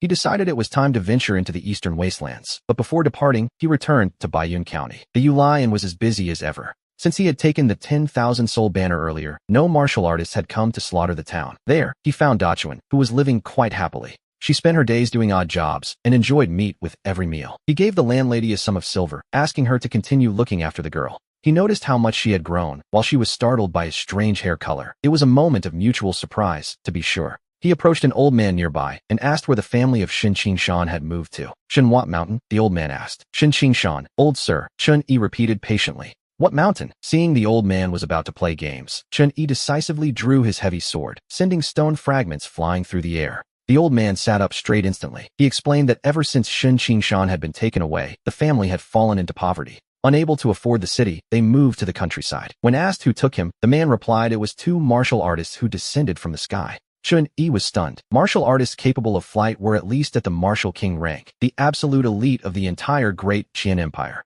Why would such powerful figures kidnap Shin Qingshan? After gathering more info from the now very helpful old man, he found the location of his third sister. He traveled all the way to Huang village, where from a distance, he spotted a group of local thugs causing a scene. His sister and her daughter were surrounded, and the leader of the thugs wore a wicked grin. Chun-Yi's expression darkened. Just hand your daughter over to old Master Zhang, the thug sneered. Or else what? Chun-Yi's sudden appearance startled the leader of the thugs, who was just about to start cursing him out. But seeing that flowing red hair, the man's eyes darted around as he stammered. Or else we won't come back again. You want to leave? Have you asked the 10,000 soul banner in my hand? Chun-Yi moved with blinding speed. To a mere mortal, his movements were a blur. Before they could even react, it was already over. Being kind-hearted, he spared their lives. Instead, he simply left them with lifelong disabilities and a fair amount of psychological trauma. What happened here? He asked. His third sister sighed and began to recount the hardships of the past decade. 10 years ago, Shin Qingshan had been forcibly taken away. Without their protector, the family was vulnerable. Old Master Zhang tried to force Shin Xiqing into marriage, but his sister refused.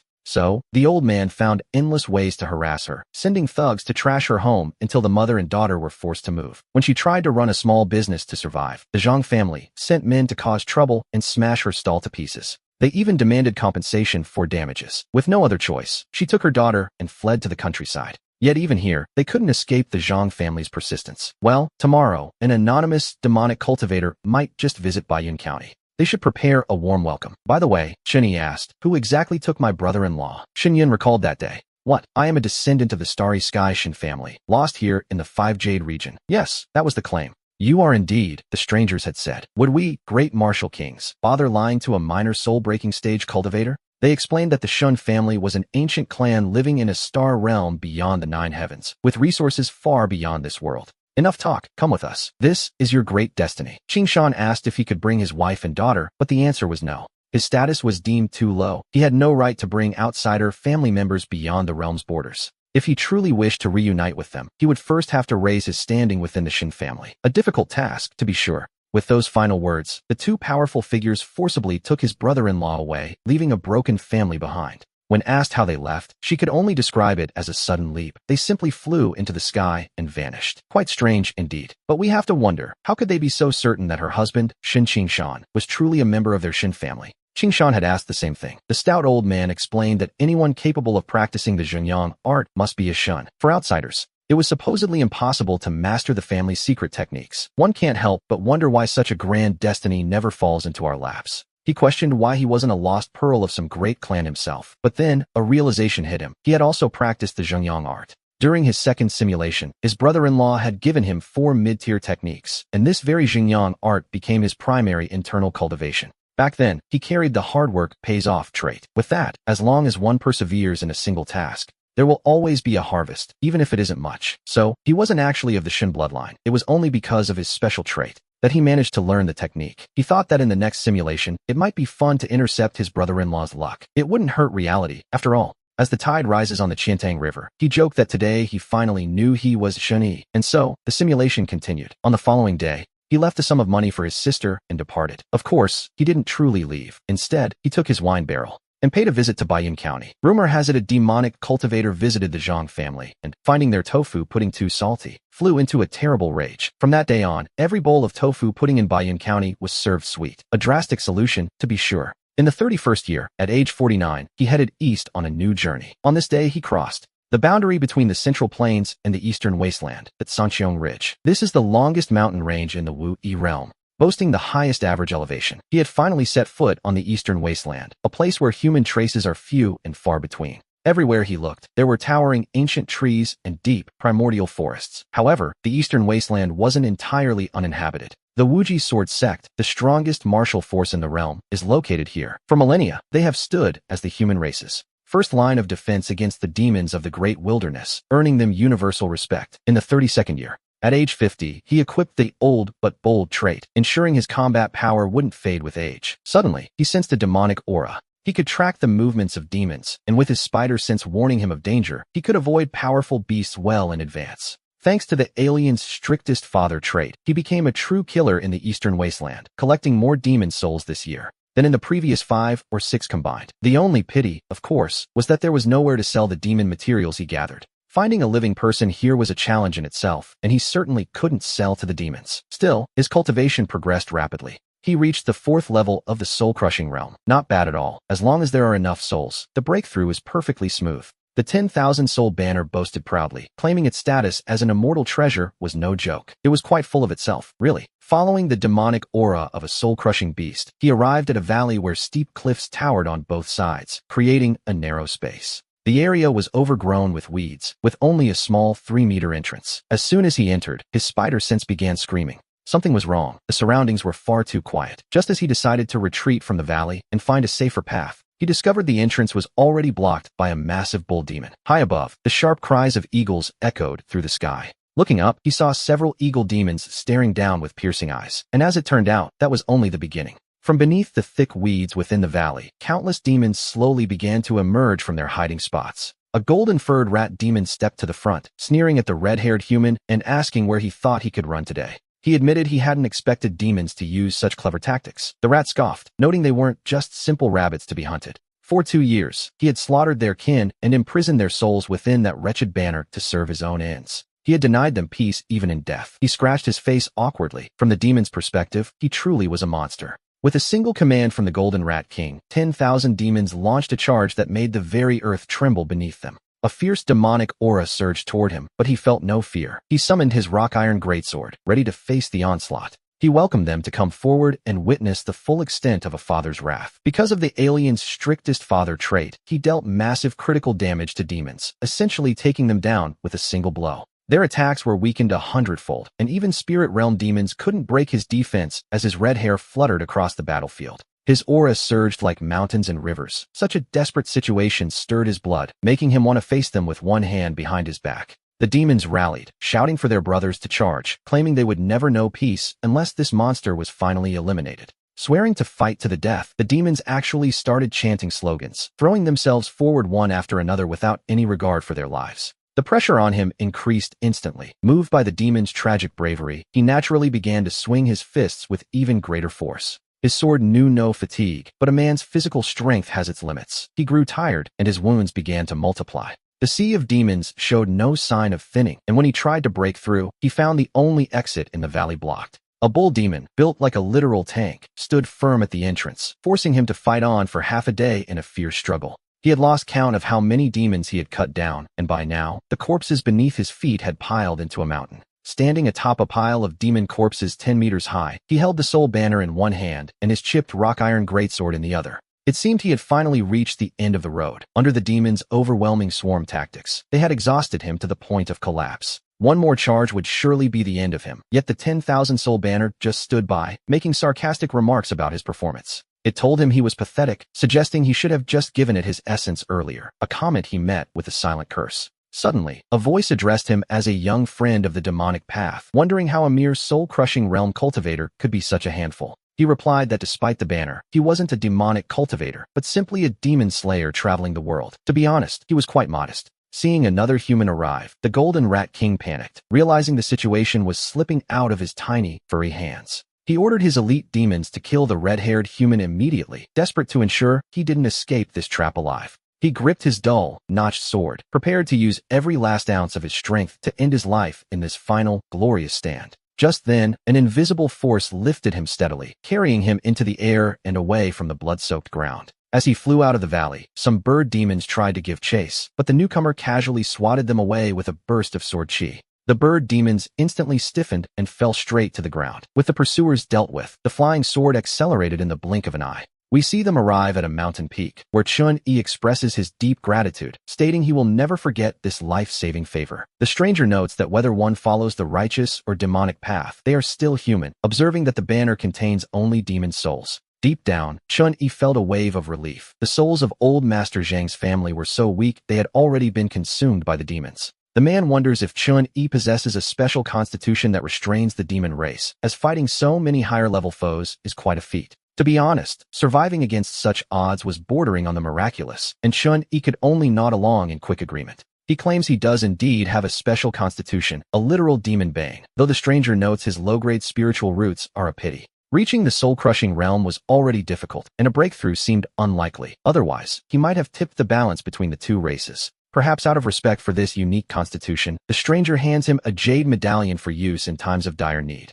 He explains that by injecting spiritual energy, nearby members of the Wuji sword sect will sense the signal and rush to his aid. It is a valuable gift indeed. Being able to call upon the world's top sect when outmatched is a comforting insurance policy. By the 41st year, at age 59, the feedback from the 10,000 soul banner pushes his cultivation to the peak of the soul-crushing realm. He was just one step away from the golden body realm, yet he spent 4 years trying to kick that door down to no avail. The banner mocks him, pointing out that with his mediocre roots, no amount of standard cultivation would ever grant him a breakthrough. He asks the ancient artifact if there is any other way, and the banner reveals a single possibility. He must locate an earth vein. Imagine the earth vein as the very breath of the world, a concentration of essence that could force his progression forward. However, these veins are living things that wander through the earth, and so, in the 42nd year, the search begins. Now 60 years old, he dons his treasure-hunting gear and begins wandering the lands in search of these elusive spiritual currents. By the 43rd year, he hasn't rested for a single day, crossing famous mountains and great peaks while continuing his search. As we reach the 47th year, autumn turns to winter, and he has entered his twilight years, still searching for that hidden power. Over these years, he has essentially been living the life of a wild man, homeless, wandering aimlessly, and constantly on the move. As he washes by a lake to trim his overgrown beard, he suddenly catches a strange, exotic fragrance, a sign that a supreme treasure is appearing. His treasure-hunting instincts flare up immediately, and he sprints toward the scent just as a violent gale sweeps over his head. Looking up, we see the heavy clouds slowly splitting apart amidst dull thunder as several streaks of light flash across the sky. They are all heading for the treasure. In the distance, he spots 9 massive, 4-legged beasts with dragon heads and hooves. They are pulling a magnificent golden carriage, racing through the heavens with a level of style that is, frankly, quite impressive. A carriage pulled by 9 dragons is certainly sophisticated, but just as he notes this, an even more powerful figure makes an entrance. A colossal bronze ship sails through the air, looking for all the world like a massive aircraft carrier flying through the clouds. The sight leaves him completely slack-jawed. Clearly, the birth of this treasure has drawn the attention of every major power in the land. He knows deep down he can't compete for it, but he must experience this to inherit the memory for his next simulation. Perhaps next time he can stay one step ahead of these giants. From afar, he spots a giant bronze cauldron standing upon the earth. It is surrounded by people radiating terrifying auras, all top-tier experts, when suddenly, the situation takes a violent turn. White flames erupt into a massive mushroom cloud, and a terrifying shockwave sweeps forward, catching him in its wake. He is sent flying over 1,000 meters. At his advanced age, such a fall would usually mean the end of this simulation. But as luck would have it, a crocodile demon is sunbathing right where he is about to land while he is still midair. Thinking fast, a brilliant idea strikes him, and he decides to claim a rather unexpected paternal relationship with the beast. He activates his strictest father trait, causing his blood chi to explode 100-fold and instantly reinforcing his physical body for the impact. He crushes the crocodile demon to death upon landing while remaining completely unharmed. Naturally, he decides to skin it for a new belt. Meanwhile, several streaks of light fly over his head and scatter in all directions, and it seems fate is finally smiling upon him.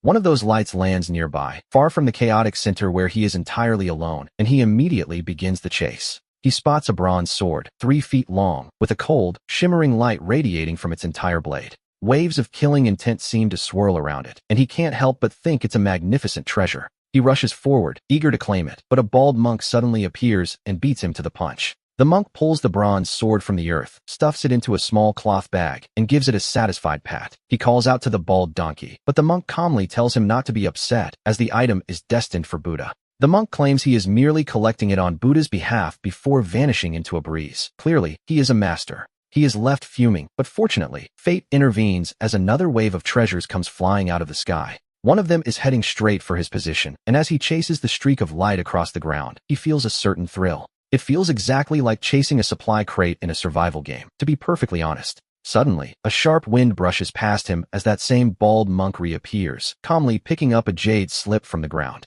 The monk brushes off the dust and solemnly places it into his bag with a quiet prayer. He tells our hero that this is a demonic technique and far too dangerous to touch, so he must destroy it for the world's safety. Frustrated, he asks why the monk is only targeting him when there are so many others to rob, but the monk just laughs. The monk explains that among all the experts here, he is the only one he can actually beat, an answer that leaves him speechless. A few more treasures fall nearby, but he decides to stop chasing them. Without enough strength, a treasure is just a death sentence. Just as people gather around the strong, these spiritual weapons do the same, making us wonder what is at the center of it all. It is a great Tao immortal artifact, far beyond standard rank, and its aura suggests it carries the power of the wood element. This must be the legendary cauldron of the 9 provinces, whose appearance has drawn every martial power in the world to this spot. A grand tournament is organized, where the great masters, preserving their dignity, let the younger generation fight for the prize instead. The winning faction will claim the cauldron, a clever way to prevent the human race from exhausting its strength in a total war.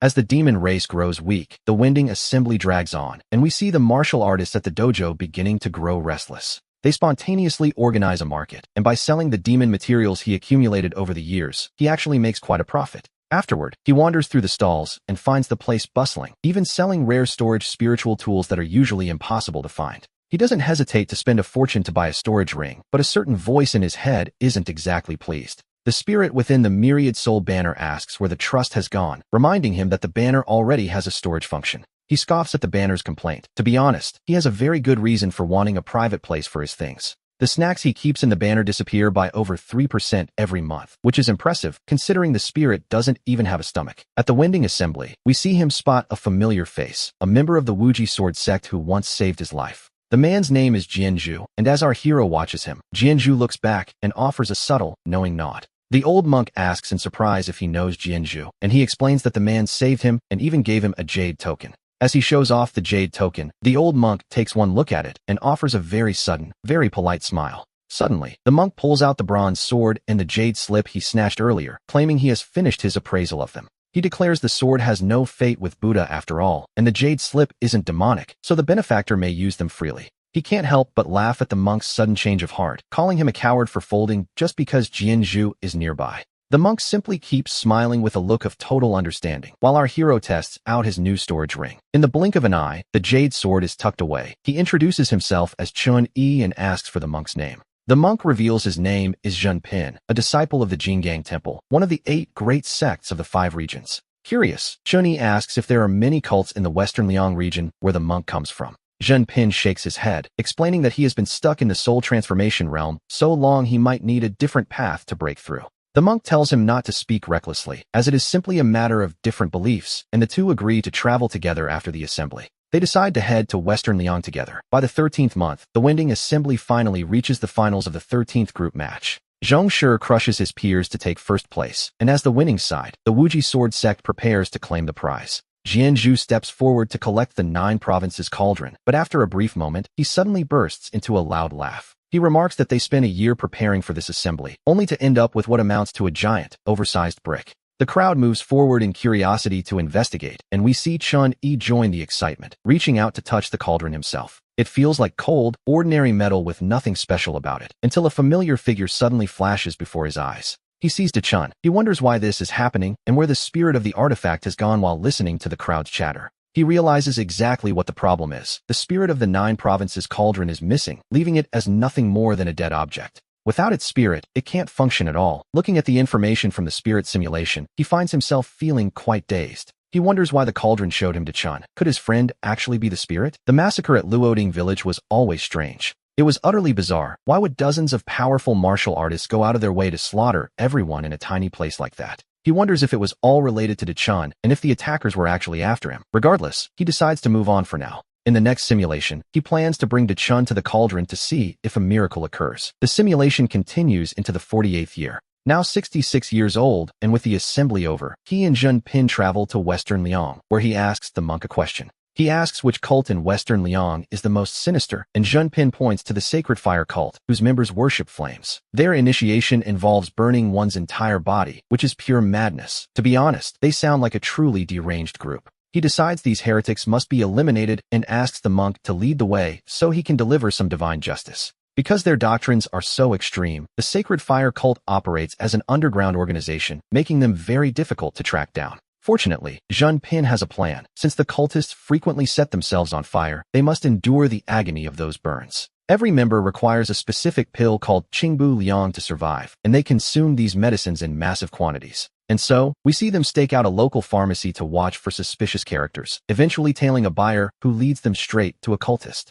The man is acting incredibly secretive, clearly up to no good. Chun-Yi turns to the monk and asks if the people of this Sacred Fire cult are actually powerful. Jinpin explains that 40 years ago, they were a top-tier force in Western Liang, once standing on equal footing with the Diamond Temple. But then, something mysterious happened. Their elites and leaders all perished, leaving only weaklings who haven't even mastered the Golden Body technique. The monk suggests they strike immediately, believing the cult will crumble before them, but Chun-Yi surprises him by saying he has no intention of destroying them. Instead, he claims he wants to join them because he loves fire, pointing to his red hair as proof of his devotion to the fire god. After convincing Junpin to leave, he enters the Sacred Fire cult's territory alone and boldly declares his desire to join their ranks. To his shock, they immediately name him their holy son. It is a development so sudden it borders on the absurd, really. He wonders how a promotion could possibly happen this fast, but he decides to spend a few days attempting to blend in with their strange culture. These people are truly deranged. They refuse to eat normal food, choosing instead to burn their meals into carbon and swallow them while still glowing with sparks. Their training is even worse, involving literal self-immolation that leaves every member grimacing in absolute agony.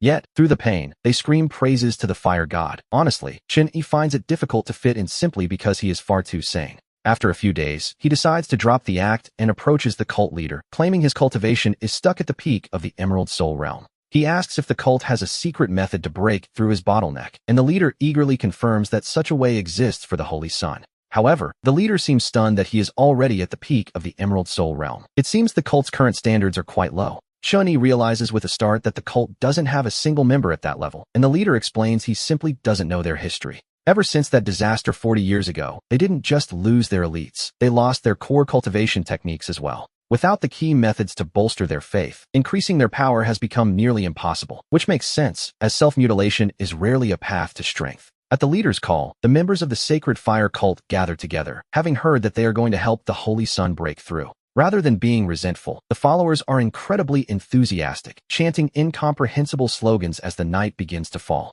We watch as they begin to arrange pieces of charcoal into a ritual formation, shouting that today they will sacrifice their very bodies and souls. Their goal is to help the Holy Sun break through his limits and restore the cult's glory, but we soon realize this is the legendary pitfall method. Deep down, Chun-Yi feels a flicker of pity, but he reminds himself that these cultists are a plague upon the world. Perhaps serving as his stepping stone is for the best. In a way, helping him reach a higher level might be the only truly good thing they ever do for this world. They chant their core doctrine, to burn their bodies to save the world and ignite their hearts for the fire god, over and over again. Suddenly, a strange and ancient power flows through the formation and surges beneath him. To his surprise, he finds he cannot move a muscle. That crude formation, made of charcoal, transforms into a cage of energy, pinning him to the spot like a trapped animal. It seems our protagonist has been played. They aren't giving him energy, they are draining his essence. He realizes then that a high-level hunter often appears as prey. The sacrifice for this ritual wasn't meant to be them, it was always meant to be him. Naturally, this realization sends him into an instant, cold fury. He can't believe these heretics actually dared to plot against him. Unfortunately, even with his anger, his special alien purge trait fails to activate. But he still has a trump card up his sleeve. He decides it's time to summon the Myriad Soul Banner and unleash the night parade of 100 ghosts. As soon as he makes his move, the difference in power becomes obvious. A thick, suffocating black mist instantly swallows the entire ritual formation. Against a group of cultists who haven't even surpassed the soul-breaking realm, the Myriad Soul Banner releases thousands of demonic spirits in a single strike. A single wave of ghostly energy wipes them out entirely. He leaves only one survivor, the cult leader himself, who watches in absolute terror. The leader stares as Chun-Yi stands up completely unharmed from the center of the formation, the banner in his hand billowing with dark, ominous smoke. Looking at the hideous demonic spirits looming behind the young man, the leader realizes that Chun-Yi is far more sinister than any cultist. Talk about a miscalculation. Chun-Yi asks him one more time, do they actually have a way to help someone break through to the Golden Body realm, or was it all a lie?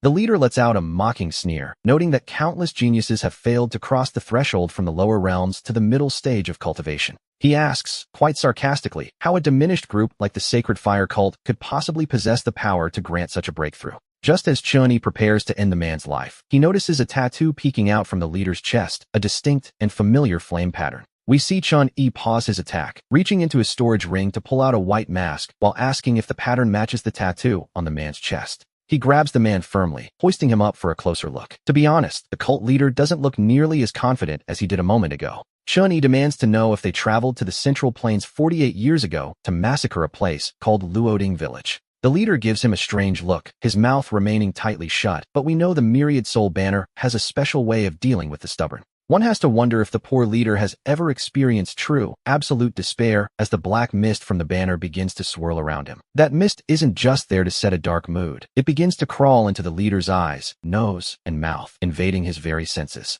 The cult leader lets out scream after scream, the sound echoing through the clearing as the spiritual torture takes hold. His features twist in such agony that one might think he's about to ascend to another plane of existence just to escape, and finally, he breaks, sobbing that he will talk. Since the Sacred Fire Cult has already fallen into such a pathetic state, he figures there are no secrets left worth keeping. Surely the Fire God will forgive him. From the leader's trembling lips, Chun-Yi learns the rough outline of the massacre, realizing that the Sacred Fire Cult wasn't actually the mastermind. To put it simply, they were just the hired muscle. They didn't even send their elites to handle a small, distant village in the Central Plains. They merely dispatched a small squad of believers to carry out the task, who then made contact with a local group to finish the job. It was their branch organization in the Central Plains, known as the Crimson Heart Sect, that actually handled the bulk of the operation. When Chun-Yi asks who the mastermind was, the leader claims he doesn't know. Whether he truly doesn't know, or is simply too terrified to speak, is the question. Deep down, Chun-Yi suspects the man is hiding something. He wonders if the leader truly believes he can keep such a secret now. The leader explains the real reason the Sacred Fire Cult declined. It wasn't just bad luck. Their high-level experts and elites didn't just vanish. They were silenced to keep the secret. After all this time in the simulation, a layer of the mystery surrounding the village massacre is finally peeled away. It makes sense now why the Crimson Heart Sect's techniques used so much fire. They were a direct offshoot of the Sacred Fire Cult all along. But the bigger questions remain. Who is silencing the witnesses? And who was the one pulling the cult's strings from the shadows? And most importantly, why target that specific village? Just as we get close to the truth, the trail of clues seems to go cold once again. The mastermind behind the scenes is clearly no ordinary figure, and uncovering their true identity will undoubtedly be a monumental challenge. For now, we continue the simulation, certain that the truth will surface eventually. Leaving the Sacred Fire Cult behind, Chun-Yi travels quite a distance. In the distance, he spots a familiar silhouette standing beneath a tree. It is Junpin, waiting patiently in the shadows. The monk's bald head reflects the moonlight as he chants a prayer, noting that it seems the benefactor has finished settling scores with those heretics. Chun-Yi simply pats the dust from his clothes with a relaxed expression, though we notice his hem is still slightly stained from the encounter. By the 51st year, at the age of 69, he asks Junpin to introduce him to a few more twisted and unorthodox sects. At the 100 Poisons cult, he tastes toxins so agonizing they leave him bedridden for a month, causing his breakthrough to end in failure. Naturally, he wipes out these poison makers afterward. After all, creating such lethal substances to harm others is truly wicked work. Next, he visits the Eternal cult to experience their secret methods, which involve the lovely sensation of parasitic insects entering one's brain. The extreme pain nearly costs him his sanity, and his breakthrough fails again, so he decides to settle accounts with these insect masters as well. During these years, he also studies the Earth-grade techniques recorded in the Jade Slip, but his natural comprehension is, to be honest, quite average. With zero progress made, he decides to share the technique with Junpin, hoping that if the monk learns it, he might offer some guidance. Unfortunately, even though Junpin is slightly sharper than him, the monk hasn't even reached the entry level yet, though there is a reason. He suspects the monk's lack of focus stems from the fact that Junpin is constantly preoccupied with filling his stomach. Once again, Chun-Yi leaves a cult battered and bruised. Junpin asks what the point of seeking a breakthrough is at his advanced age, but the specific reasons are a bit too complicated to explain. He simply tells the monk it is a man's promise. In the 52nd year, at age 70, we see him drawing a new trait. The draw is a success. He gains proficiency, a mythical grade trait. From this day forward, he will no longer have any need for natural talent. As long as he repeatedly practices a technique a certain number of times, he will gain the proficiency required to master it. Heaven rewards the diligent, and it is time for our protagonist to start the grind. It's time to get to work, young man. When asked to adjust his traits, he chooses to replace the older, the luckier, with this new proficiency trait. We see Chun-Yi following the martial arts movements from the Jade Slip, gesturing at the air, while Jinpin watches his excitement with total confusion. The monk asks if his benefactor's mind has failed again, warning him once more to stop trying those heretical paths, and surprisingly, Chun-Yi agrees. He declares that from this day forward, he is finished with those twisted sects. He intends to focus solely on his martial arts training. Jinpin notes that Chun-Yi is a fickle man, changing his ambitions even with one foot in the grave, but our protagonist has finally seen the light. He realizes that even if he can't break through his realm, he can at least use his proficiency trait to max out his technique levels. When he practices for the 99th time, he still hasn't actually learned the technique. He is merely mimicking the movements. However, the moment he hits the 100th repetition, everything suddenly clicks, and he masters the basics. By the 62nd year, he is 80 years old. And here we see him drawing a new trait once again. The draw is a success. He gains immune to 100 poisons, a trait that grants him incredibly high resistance to toxins. Ordinary worldly poisons no longer affect him, and even special toxins, like demonic or technique-based poisons, are significantly weakened. When asked to adjust his traits, he decides to replace quick wit with this new immunity, a wise choice, considering his past experiences. Jinpin decides it is time to wander the continent, a goal he set after leaving the secular world, while Chun-Yi needs to find the earth veins. And so, these two unemployed wanderers set off together, traveling across the vast lands of Wuyu as a pair of aimless drifters. Over the next few years, they make their way from Shiliang back to the Central Plains. Along the way, they encounter many members of the demon race. These demons have appeared deep within human territory, attacking travelers, which is strange, as the Central Plains are full of human masters. One wonders why they would allow the demons to cause such chaos. It is only from a traveler named Xiaofu that Chun-Yi learns the truth. The demon race, led by the four great clans like the Azure Dragon, has launched a full-scale war against humanity. The humans have halted their internal civil wars, forming a united front led by the Wuji Sword Sect, the Central Dynasty, and the Southern Empress. Even the Northern Plains warriors have joined the fight, and both sides are now locked in a tense standoff at the boundary of Sangqiong Ridge. Before the formal declaration of war, while humanity was still divided, the demon race had already sent out an elite force to infiltrate the land. These elite forces secretly infiltrated the heart of the Central Plains, gathering scattered demon tribes from across the region to bolster their ranks. They have been slaughtering commoners everywhere, which explains the constant demon sightings we've encountered along our journey. Eventually, Chun-Yi realizes he can't carry anymore. He has slain so many demons that his soul storage is completely overflowing. He and Jinpin arrive at God Weapon City to upgrade his myriad soul banner, but the shopkeeper rudely kicks them out for being broke. The man tells them not to interfere with business, as Earth-rank spiritual tools are incredibly expensive, and so, another attempt at bargaining fails. Just as he is feeling dejected, a young man approaches from behind and offers to pay the full amount for him. The stranger notes that these spirit stones should be more than enough to forge several Earth-rank spiritual weapons. It is the Sword Master, who greets Chun-Yi as the bane of demons, expressing relief to see the old man is still in good health. Chun-Yi asks why he isn't at the front lines of the Great War, to which the Sword Master replies that battles aren't fought every single day. Both sides need a chance to breathe, so he took the opportunity to leave and specifically seek out our protagonist. Chun-Yi wonders what he could have done to deserve such attention, jokingly asking if this is just a high-interest loan in disguise. The Sword Master laughs, explaining the stones are a gift. Having a proper weapon will be vital for the favor he is about to ask. As they speak further, it becomes clear the Sword Master wants Chun-Yi to lead an army to suppress the demon uprisings within the 5 regions. He is referring to those demon elites who sneaked in before the war began, a serious threat, to be sure.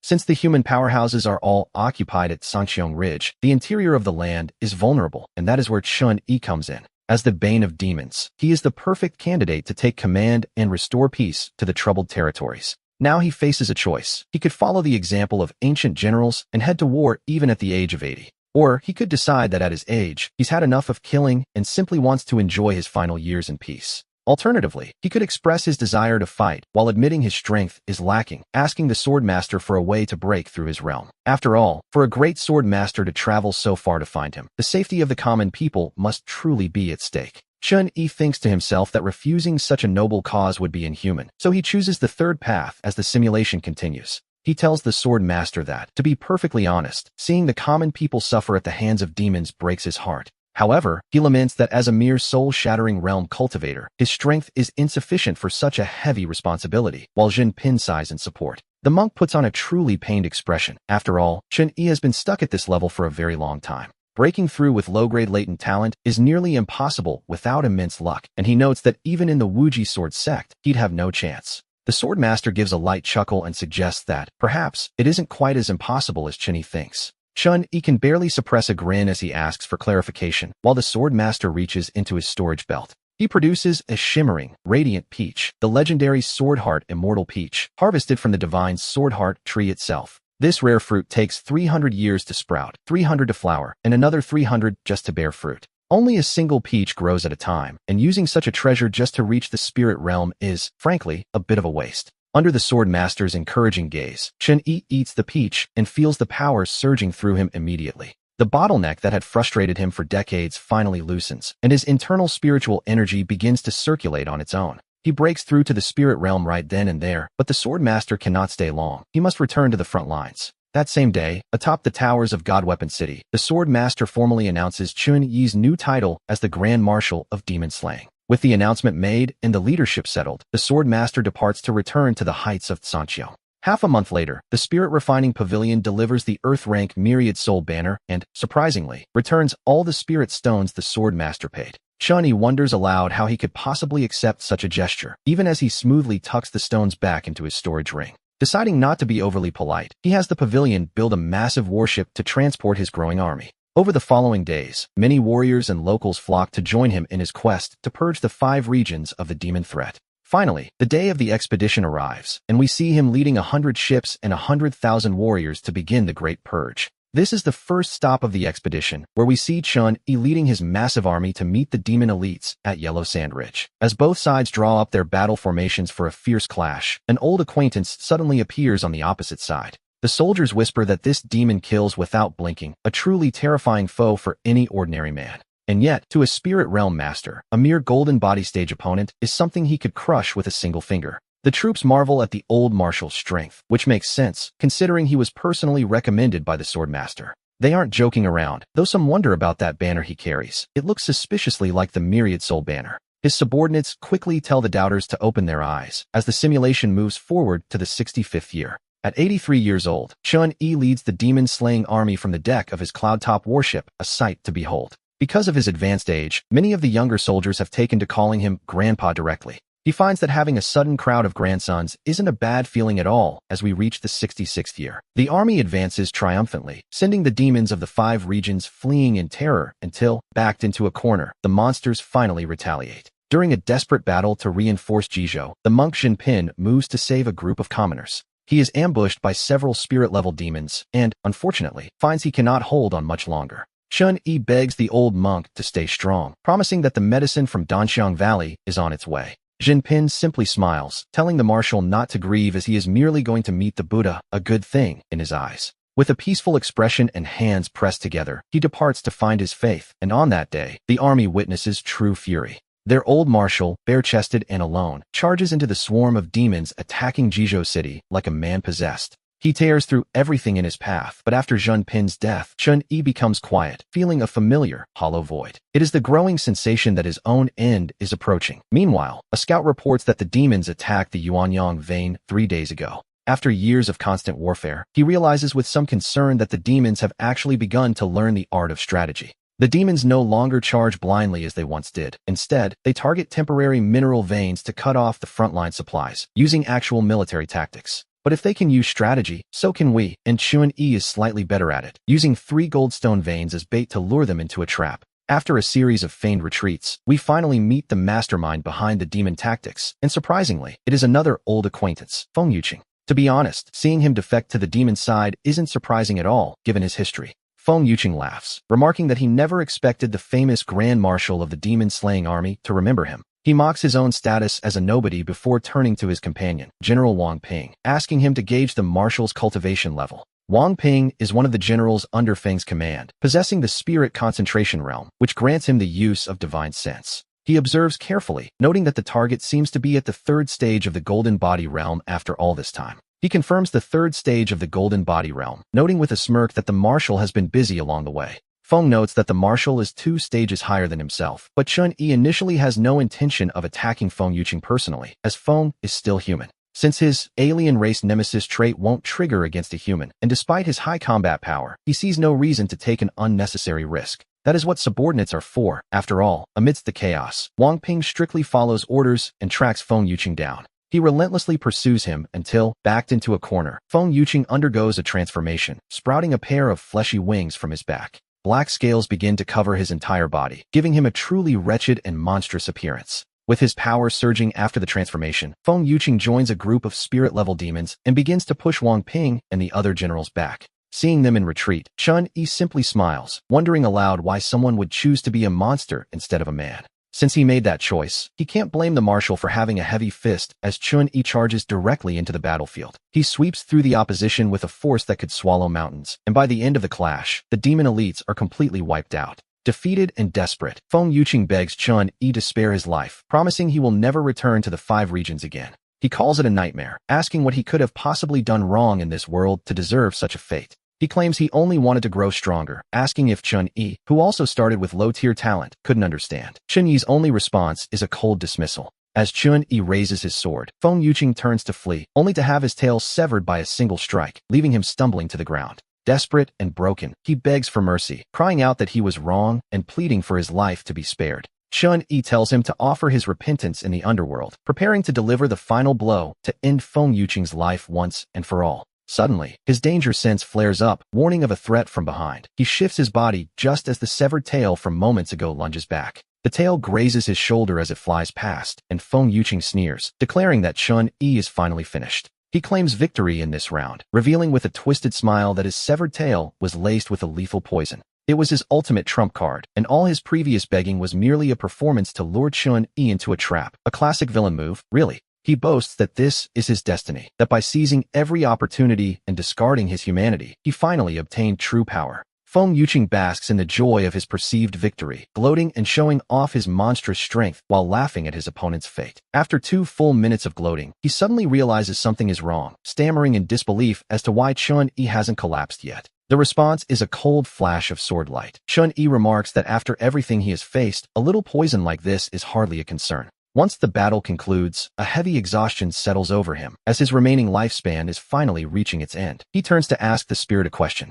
He asks for the exact location and date of where the spirit was before they met, requesting as much precision as possible. The spirit replies that it's hard to remember things so clearly, especially the exact hour of the day from so long ago. It mentions wandering around Hanyuan County, and we see Chun-Yi listening intently as the spirit searches through its fragmented memories. Using his photographic memory, he carves these details into his mind, even as he feels the very last of his strength being drained away. His eyelids grow heavy, and he realizes it is time to go. Just as he is about to close his eyes for the last time, he sees a blur. In his final moments of consciousness, he catches sight of a familiar figure rushing toward him with a look of deep regret. He hears a voice calling him uncle and asking him to wake up. It is Siqing. He wonders, in a daze, why she is here. She explains that her master sent her, and when Chun-Yi asks who that might be, she reveals the name, the Empress of the Southern Border, Li Linghua. He asks how her master is doing, but the hesitation in Siqing's voice tells him everything he needs to know before she even speaks. She is dead. The news hits him hard. After all, how could an empress, someone so powerful, simply be gone?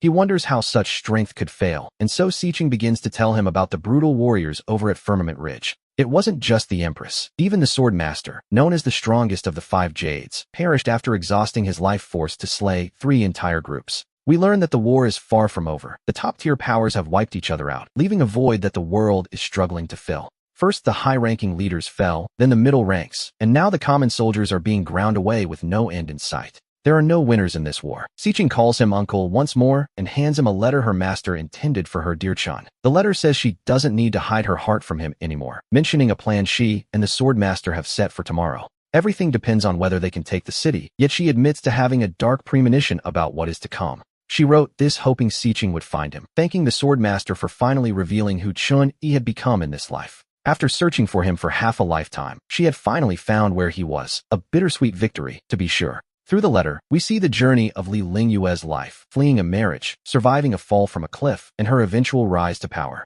She unified the South, fought back into the Central Plains, and stood with the Sword Master against the demon race until the very end. In a daze, Chun-Yi sees her peerless face again, dressed in her majestic robes and crown, reuniting with him amidst a brilliant, overflowing light. She tells him she has lived and fought, and though her work wasn't finished, her heart was at peace. With that, Shin-Yi takes his final breath. The last sound he hears in this life is the cry of the demon-slaying soldiers outside the military tent, calling out for their marshal. And so, the simulation comes to an end. Now, we wait for the final evaluation of his journey.